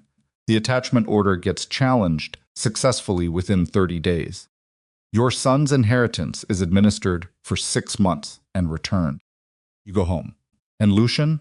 Lucian faces the consequences of his own choices, which are separate from yours. And Celine, a slight pause, barely a pause, but she caught it. She turned, and she looked at Celine, who was standing near the door with the 2 men from upstairs. And she looked at her with the expression of someone who has just decided to say something true in a room full of people for whom truth is a tactical problem. He's going to kill you, Amara said. Celine's expression didn't change. Amara, not today, not this month. But you have been feeding him information for 8 years, and you have been stealing from Lucian's alliance for 8 years, and Victor Soren is a man who does not share outcomes. She kept her eyes on Celine. The moment I sign that document, you are the only remaining person who can connect him personally to all of it. You become the liability. You've been his instrument so long, you stop noticing when you stop being indispensable. A beat. What happens to instruments when the job is done? The fluorescent lights hummed. Celine's jaw moved. Small involuntary motion. Don't listen to, Soren began. She's not wrong, Celine said. The room went a specific kind of quiet. Soren turned to look at Celine the way you turn to look at a structure you built that has just made a sound it shouldn't make. She's not wrong, Celine said again, and her voice was doing something unfamiliar, something that sounded like it was peeling back through years of performance toward whatever was underneath. I've been doing the math on my own position since the account freeze this morning. Once the document is signed and the transfer executes, you don't need Amara's cooperation anymore, and you don't need my knowledge anymore. And the only person who could testify to how you personally directed this entire operation, Celine, his voice was very flat, is me. She looked at him. I've known you for 8 years, and I know exactly what you do with exposure. Your being I recorded our last conversation, Celine said. 3 weeks ago.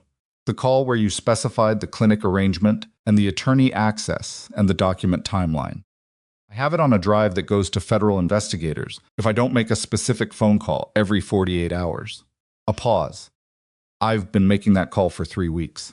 The next one is due in approximately. She glanced at her watch 18 hours. The two men near the door looked at Soren. Soren's face did something Amara had not seen it do in the main chamber, or on the phone, or at any point in the 72 hours she had been preparing for this moment. It went briefly, entirely blank. The strategy evacuated from it, the way air leaves a room when a window breaks, sudden and complete. Then the door opened. Lucian came through it. He was not composed. His jacket was gone, his shirt untucked on one side, and there was a cut above his left eye that was bleeding in the unhurried way cuts bleed when the body is running too hot to bother clotting properly. He had come through something to get here, not the elevator. Then. A different route, a faster one, the kind that involved not being stopped. He looked at Amara first, straight at her, across the table in the 48-page document, with an expression that had nothing calculated in it. "Are you hurt?" he said. No, he looked at Soren. "The ledger," Soren said. "Give me the ledger, and I'll—" "The ledger is in federal custody," Lucian said. "It's been there since this morning. I gave it to Gideon Shaw at 7:15 a.m., and I watched him hand it to Mara Sloan in a parking garage on Michigan Avenue, while 3 federal agents documented the transfer." A pause. "It's done, Victor." Soren moved, not toward the door, toward Amara. He was fast for a man his age, the speed of someone who has maintained physical capability as a professional tool, and he was around the table before either of the men near the door had registered the movement. And his hand closed around her arm, and something hard and cold pressed beneath her ribs on the right side. A gun, small from the feel of it, the kind that fits in a jacket pocket and doesn't print. The room went absolutely still. Amara felt her heart rate spike, and then, in the way she had trained herself to manage it over 2 weeks of living at the edge of her own fear, she felt it steady. Not calm, steady. There was a difference. Calm was the absence of alarm. Steady was alarm held at a constant level and worked with rather than against. She breathed. "The ledger is accessible," Soren said. His voice was back, smooth and unhurried, but with a new quality underneath it, the quality of a man performing steadiness rather than possessing it. "Copy exists. Gideon Shaw's office was searched an hour ago. His digital files are encrypted with a system I built in 2019, Amara said. Her voice came out even. She was somewhat surprised by that. "You're welcome to spend 6 months trying to access them." The gun pressed harder.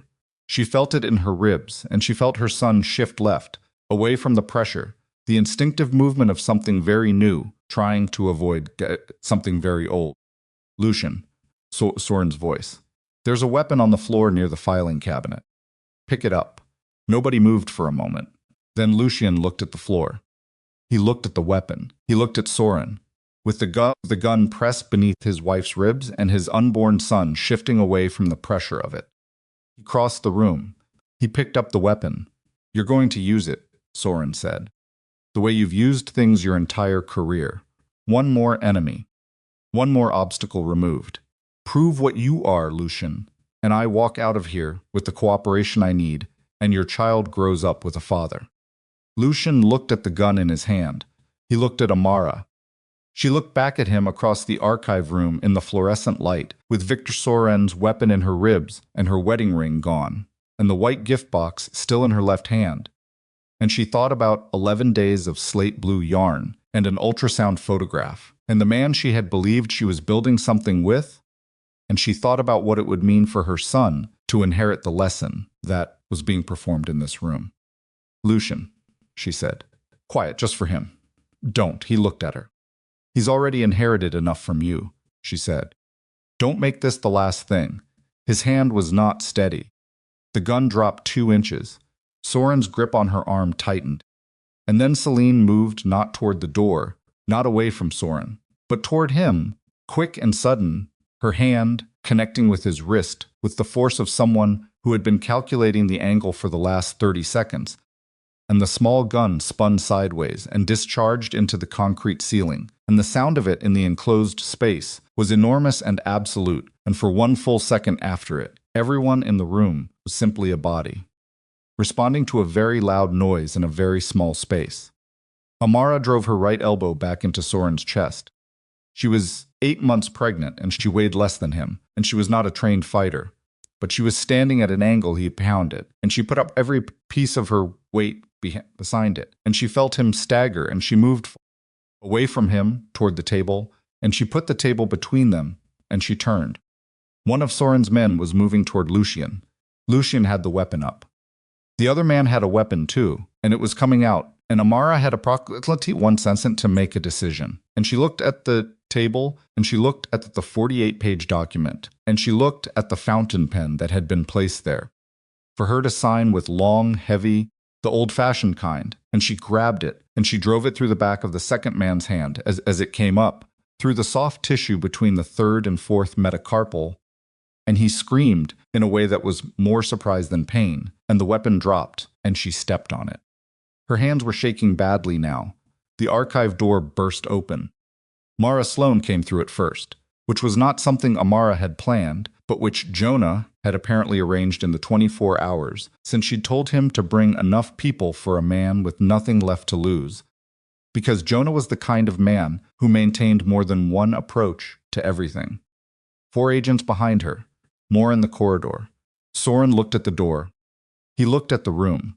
He looked at Amara, standing on the other side of the table with a fountain pen in her hand and blood on her fingers that wasn't hers, and the white gift box still in her other hand, and she looked back at him.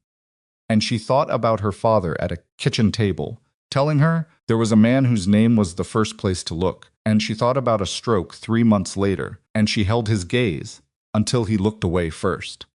He looked away first. Sloane's people moved. Soren stepped back from them, not running, not fighting, but the movement of a man who has, in one compressed minute, lost everything he built and is still trying to find a version of this that is recoverable. The habitual strategic motion of a man who has never before been in a room from which there was no exit. There was no exit. Victor Soren, Sloane said. Her voice was entirely without theater. Just the words and the weight of them.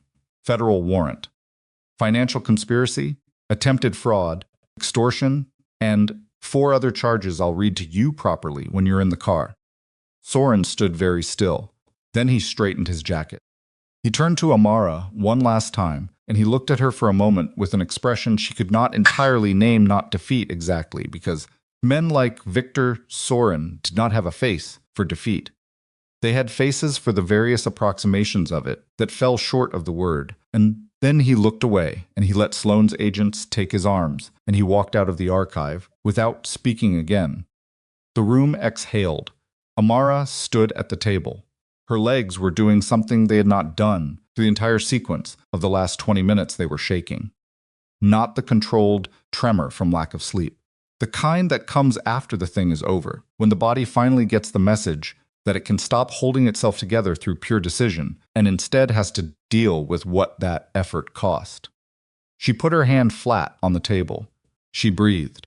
Lucien was across the room, 2 agents with him, and he was not fighting it. He had the particular stillness of a man who has made a decision and is living in it. He was looking at her. She looked back at him. The cut above his eye was still bleeding. She thought about everything: the eggs, the peonies, the nursery in pale yellow, the hand on her stomach, the hotel corridor, the mall to firm, the coffee shop table, the parking garage at 7:15 in the morning, the gun on the floor, the choice he had made when he lowered it. One right decision, the last one available. She was going to have to decide, over time, what that was worth. Sloane appeared at her elbow. Mrs. Calder, not unkind. The voice of a professional who has learned to be human in the margins of her job. Are you hurt? No. The baby? Amara put her hand on her stomach. A long moment, and then, under her palm, her son moved, not the adjustment of before, not the cautious left shift away from pressure, but a full movement, deliberate and strong, the movement of someone who was present and accounted for. He's fine, she said. Sloane nodded. She turned to manage the room. Amara stood at the table in the archive of the Calder Council Hall with the white gift box in her hand and the blue ribbon still on it. And she looked at the 48-page document, and she looked at the fountain pen on the table, with blood on its tip. And she thought about what was coming next, the testimony, and the hearing, and the hearings, and the divorce, and the restructuring, and the long, slow work of building something out of the wreckage that bore her son's name and not his father's crimes. There was so much still to do. She had never in her life been more ready to do it. Then something happened that she had not expected and had not planned for, which there was no protocol in any of the documents. She had spent 2 weeks studying. She felt the first contraction. It was unmistakable. Not the practice ones from earlier in the month. This was something different in kind.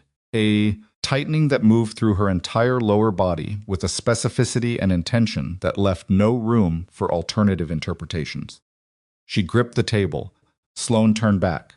"Mrs. Calder." "I need a car," Amara said. Her voice was still even. She was genuinely impressed with herself. "I need it now." The second contraction came 4 minutes after the first. Sloane's people moved fast, not panicked, the way trained people don't panic, but with the particular velocity of professionals who have just added an urgent variable to an already complicated situation. Someone called for an ambulance. Someone else went to find a car. Amara stood at the archive table, with her hand pressed flat against the surface, and she breathed through it with her eyes open, because closing them made the room tilt in a way she found unhelpful. Jonah appeared at the door. He took one look at her and crossed the room without being asked, and he stood on her left side and he said nothing, just positioned himself. And she was grateful for that, for someone who understood that what she needed in that moment was a point of physical stability and not a conversation about it. "Car is 30 seconds, he said. "Okay. Can you walk?" Yes. She could. The contraction had passed, and what remained was a deep, radiating ache and the specific clarity that comes after pain, when everything non-essential has been stripped away, and what's left is just the body and what it needs. She picked up the white gift box. She did not leave it on the table. She had carried it through the whole of this day, and she was not leaving it in a concrete archive beneath the Calder Council Hall. She walked out of the room. In the corridor, she passed 2 of Sloane's agents moving in the opposite direction, with Soren's men, and she passed the elevator where, earlier, Celine had gripped her arm and walked her downward. And she passed a concrete wall, on which someone had written, in small permanent marker letters at eye level, a series of numbers that meant nothing to her and probably meant nothing to anyone anymore. And she kept walking, because stopping was not the available option. The car was at the service entrance. Claire was already behind the wheel.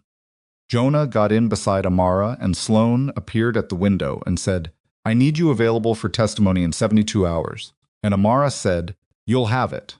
And Claire pulled away from the curb before the sentence was finished. In the car, Amara called Nadia. She said 3 words. "It's time." Nadia made a sound that was not quite a word and said she was on her way. Amara called Gideon and told him the same thing, and he said, "The hospital?" And she said, "Yes." And he said he would meet her there. And she said, "You don't have to." And he said, "I know," in a voice that made the distinction irrelevant.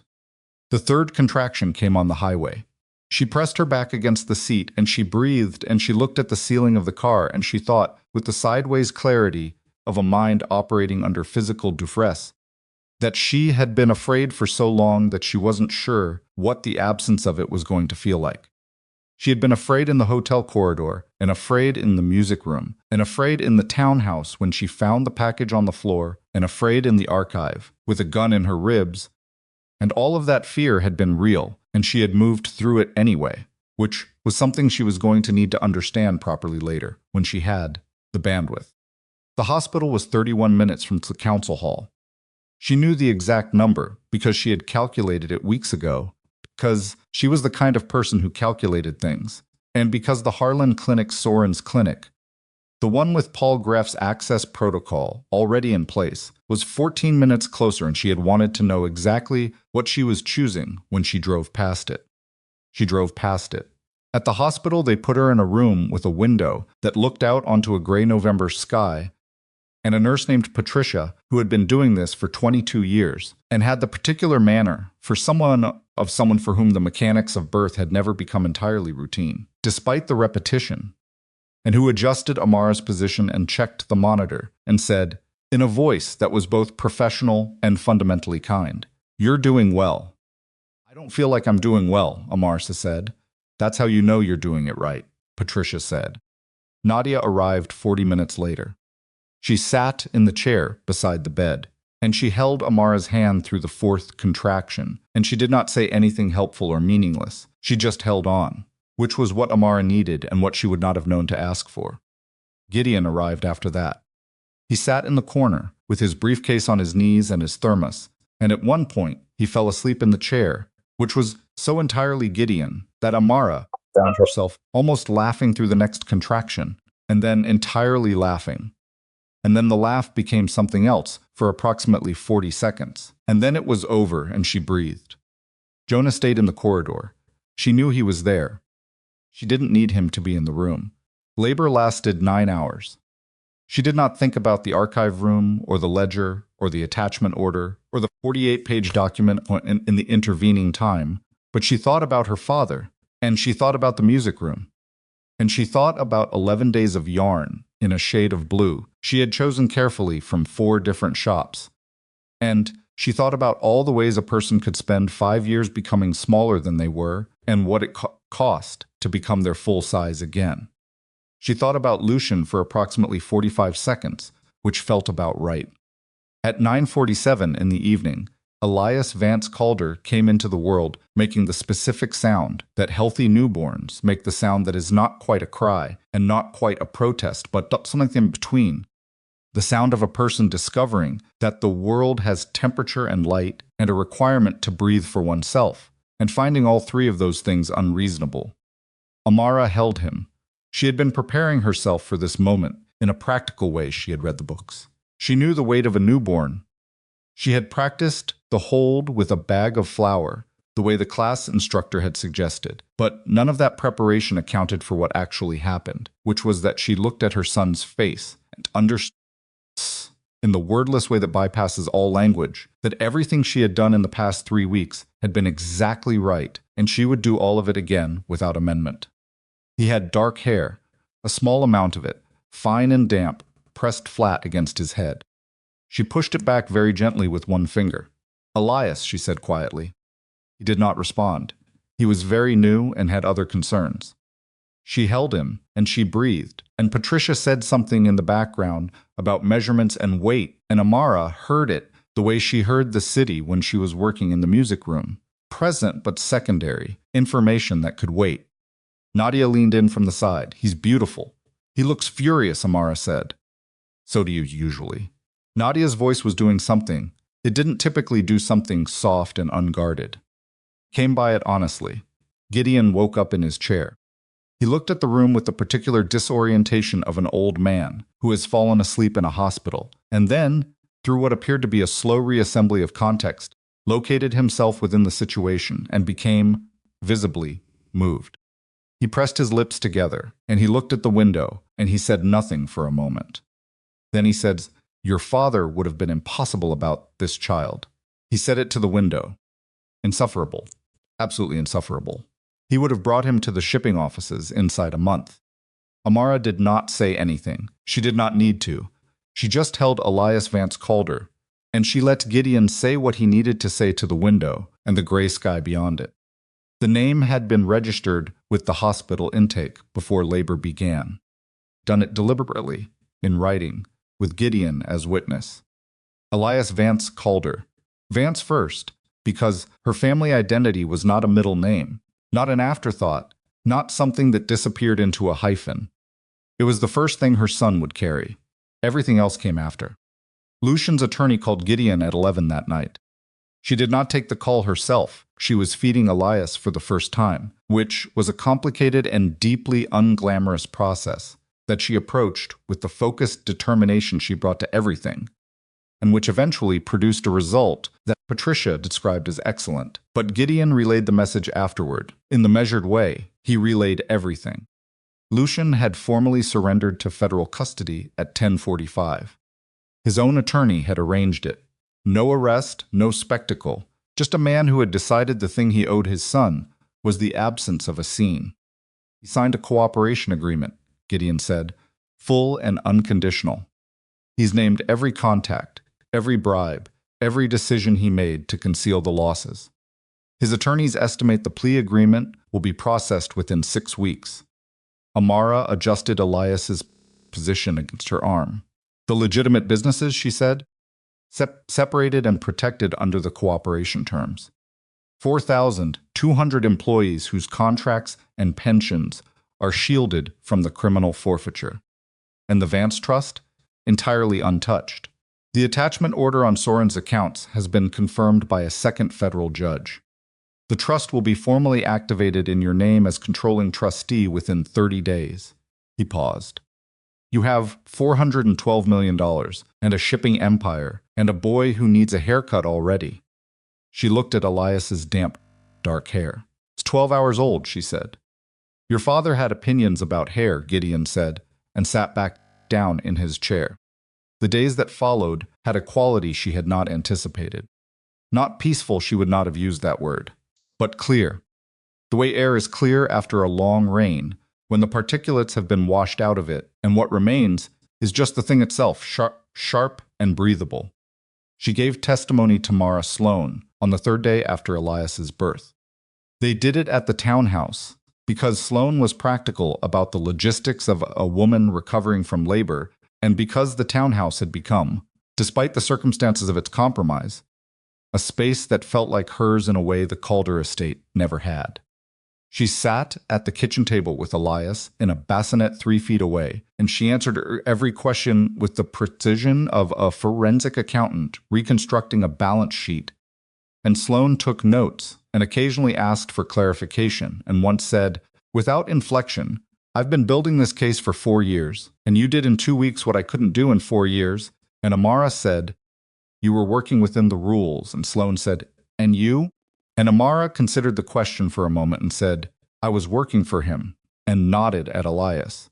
And Sloan wrote something in her notes, and they moved on. Victor Soren's network collapsed with the speed that highly leveraged structures collapse when the center is removed all at once, and then faster than seemed possible. The Swiss regulatory disclosure, combined with the ledger and the passport documentation, and Celine's recording of the clinic conversation, constituted a prosecutorial case that Sloan described in a press statement as among the most comprehensively documented financial conspiracy files her office had processed. The statement named no private individuals except Soren. Amara had requested that through Gideon. She did not need her name in a press statement. She needed her son to grow up in the quiet that came after. Celine's cooperation agreement took longer to negotiate than Lucian's, because Celine was the kind of person who negotiated everything to its last available edge. She received a reduced sentence in exchange for testimony that covered 8 years of Soren's network operations. Amara was not present at Celine's sentencing hearing and did not follow its coverage, because there was nothing there she needed, and she had stopped spending time in rooms that cost her more than they gave. She filed for divorce 6 weeks after Elias was born. Lucian contested nothing.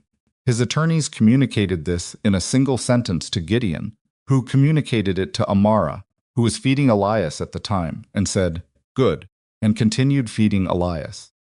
The divorce was finalized before Elias was 3 months old. She moved out of the townhouse, which had been a temporary position, always, a door to open and not a place to stay, and she moved into a brownstone in a neighborhood where nobody worked in organized finance or organized crime, and where the primary concern of her nearest neighbors appeared to be a parking situation that had been contentious for several years before her arrival, and would presumably continue to be contentious long after. She found this enormously restful. She went back to work when Elias was 4 months old. Not full-time. Selectively.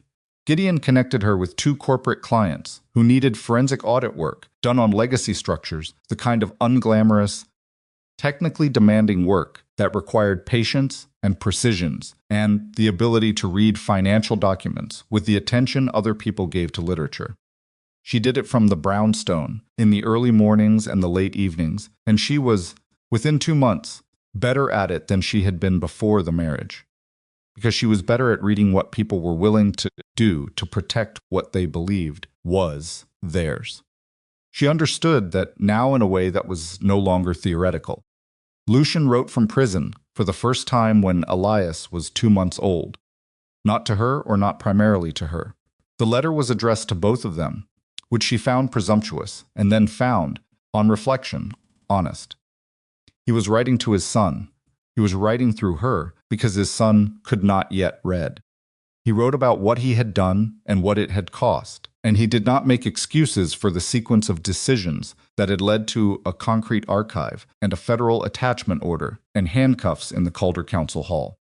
He described each choice he had made and the reasoning he had used at the time and the reasoning he understood now, looking at the distance between the two.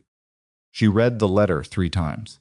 Then she filed it in a folder she labeled with Elias's name. She did not respond for 2 years.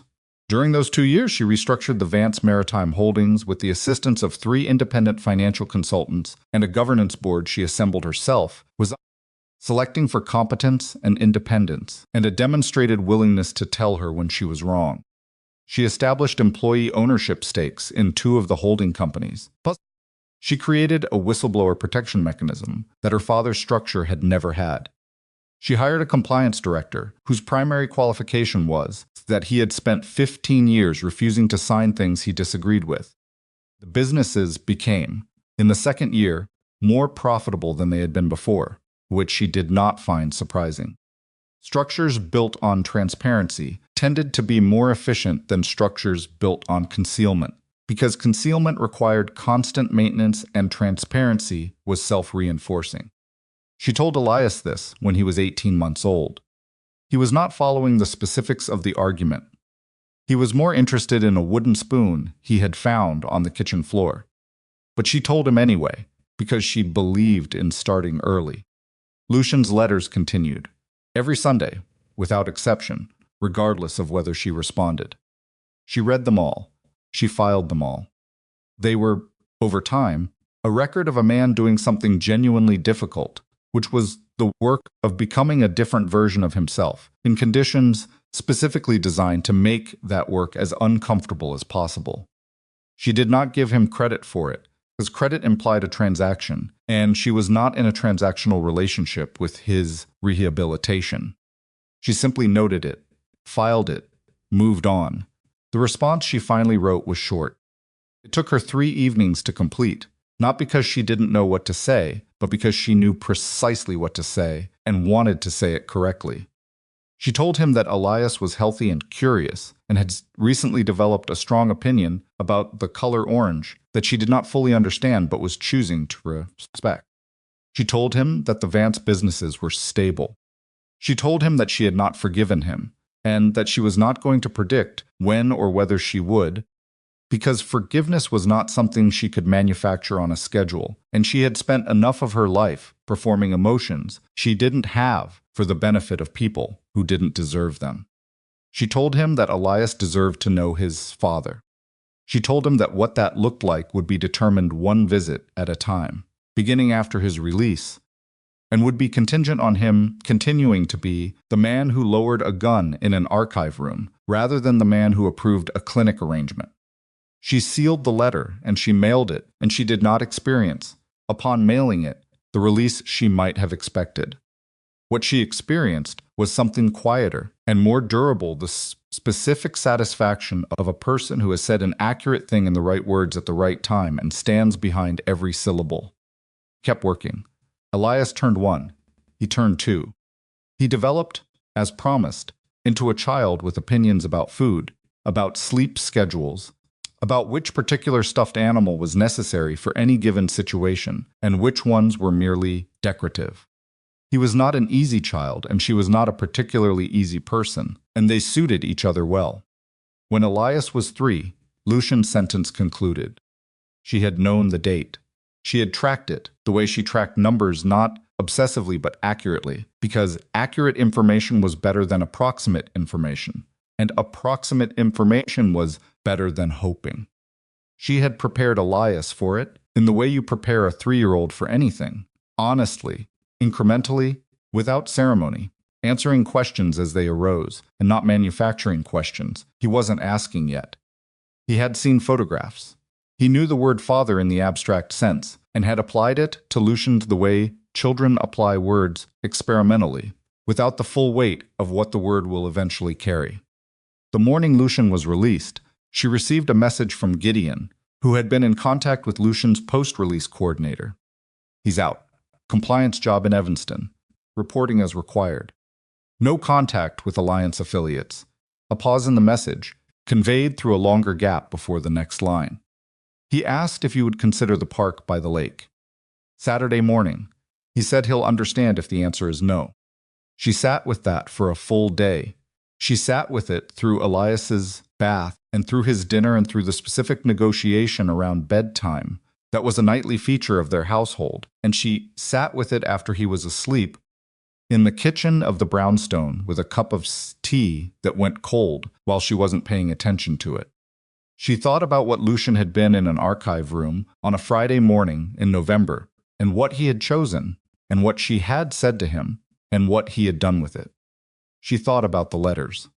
She thought about a man writing every Sunday for 2 years to a child who could not read and a woman who did not respond, in the particular faith of someone who has accepted that he has no leverage and is doing the right thing anyway.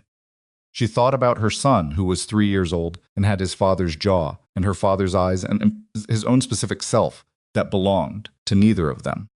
She texted Gideon one word Saturday. She told Elias the next morning. He was eating breakfast and he received the information with the equanimity of a child for whom the world was still primarily. Immediate tomorrow was an abstraction. Saturday was very far away and there was oatmeal in front of him right now. Is he nice? Elias said.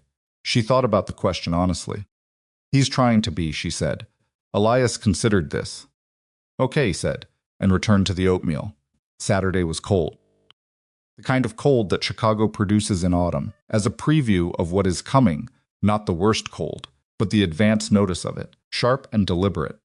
She dressed Elias in his orange jacket, which he had required and which was emphatically orange, and she put on her coat and she walked with him to the park by the lake. She saw Lucian from a distance. He was sitting on a bench. No car that she could see. No security, no suit, no family insignia. He was wearing a jacket that was neither expensive nor deliberately humble, just ordinary. And he was sitting with his hands between his knees, looking at the lake, the way people look at large bodies of water, when they are waiting for something, and trying not to count the minutes. He saw her say when she was still 50 yards away. He stood up. He did not come toward her. He waited, which she noted, because it was the right thing to do, and he knew it, and he did it without being told, which was either growth or performance. And she was close enough now to read the difference. It was growth. It had a different texture from performance. Performance maintained itself uniformly across distance.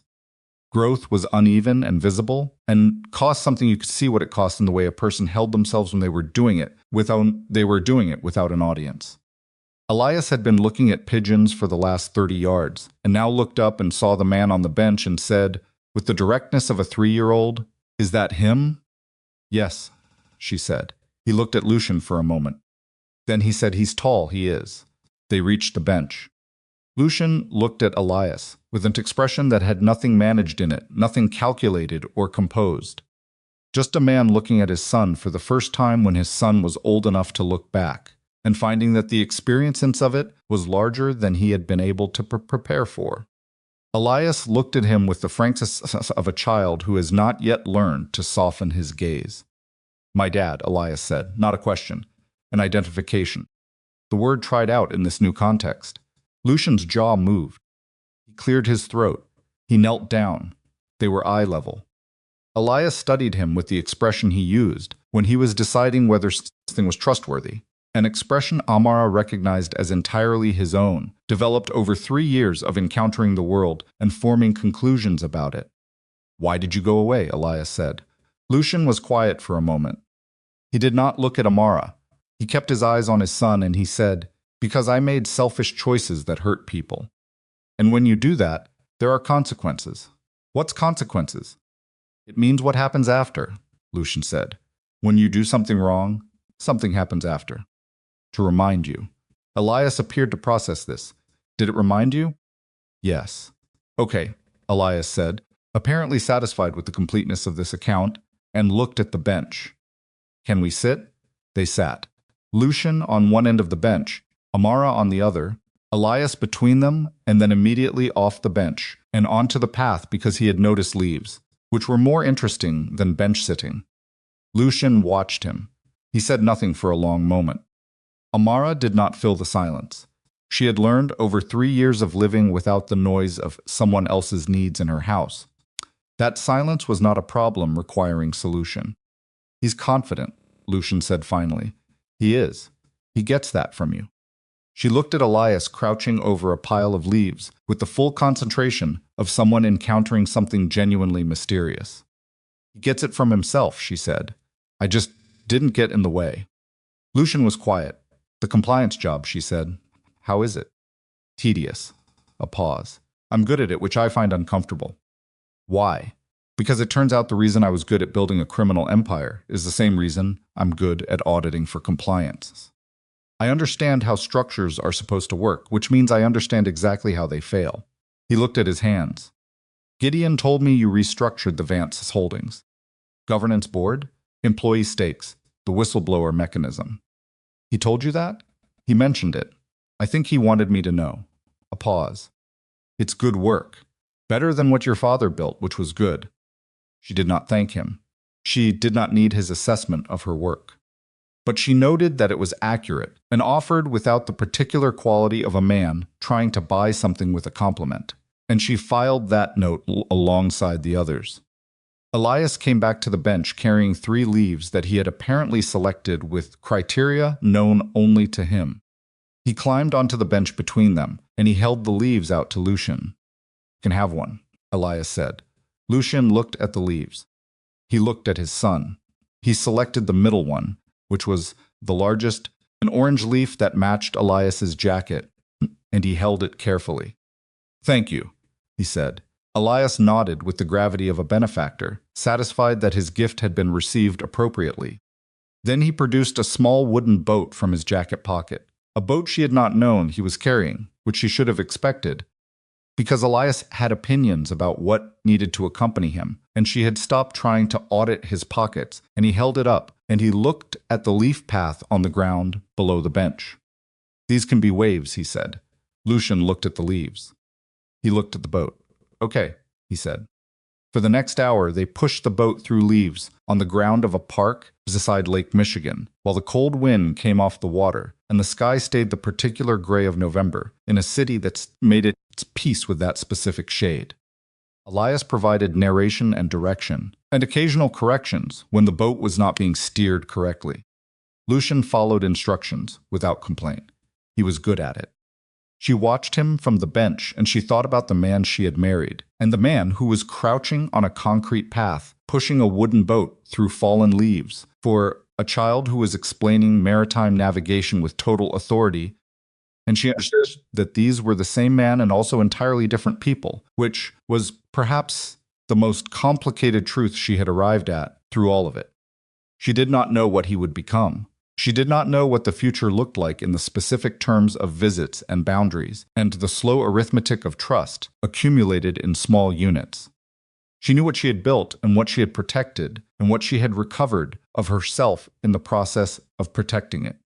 She knew that her son was 3 years old and confident and had opinions about leaves, and that he would grow up knowing exactly who his mother was, because she had never let anyone in the story, not Lucian, not Celine, not Victor Sorin, not fear itself, answer that question for her. The hour ended. Elias was ready to go. He was hungry, which he communicated without ambiguity, and he reclaimed the wooden boat and said goodbye to Lucian with the directness of a child who has not yet learned to make departures complicated. Lucian stood. He looked at Amara. Thank you, he said. Next time I'll call Gideon first, she said. We'll set the terms in advance. He nodded.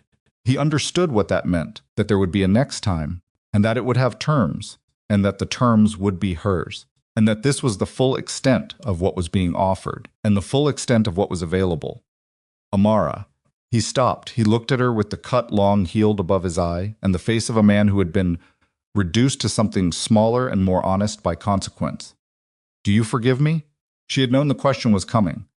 She had known it the way she knew things that were predictable from available data, not because she could read minds, but because she understood structure, and this question was structural. It was the question that the entire architecture of the past 3 years had been moving towards whether she wanted it to or not, and she stood with it for a moment. She thought about the hotel corridor. She thought about the 48-page document, and the clinic, and the gun in her ribs, and the ribbon she never pulled, and the fountain pen, and the archive room, and a baby who shifted, left away from the pressure of something that should never have been near him. She thought about a man lowering a weapon. She thought about Sunday letters for 2 years. She thought about the orange leaf, selected with care, held as though it mattered. Not yet, she said. He nodded. He had expected this. She could see that he had expected it, and that he had come to the park anyway, which was the right thing to do, and that he would come back again for the next visit under whatever terms Gideon communicated, and the one after that. She took Elias's hand. He was already pulling toward the path, toward the lake, toward whatever came next in the sequence of things that interested him, which was everything, and was exhaustible, and was exactly right. She walked. The wind came off the water, and the leaves moved in it, and behind her Lucien stood beside the empty park bench with the orange leaf in his hand, and she did not look back, not because she was angry, not because looking back was weakness, but because there was nothing behind her that she needed anymore, and the light on the water ahead of her was the kind of light that only exists in early morning before the day has committed to itself. She had carried enough that belonged to other people. She walked toward the lake with her son's hand in hers, and the morning opened in front of them, and it was entirely theirs.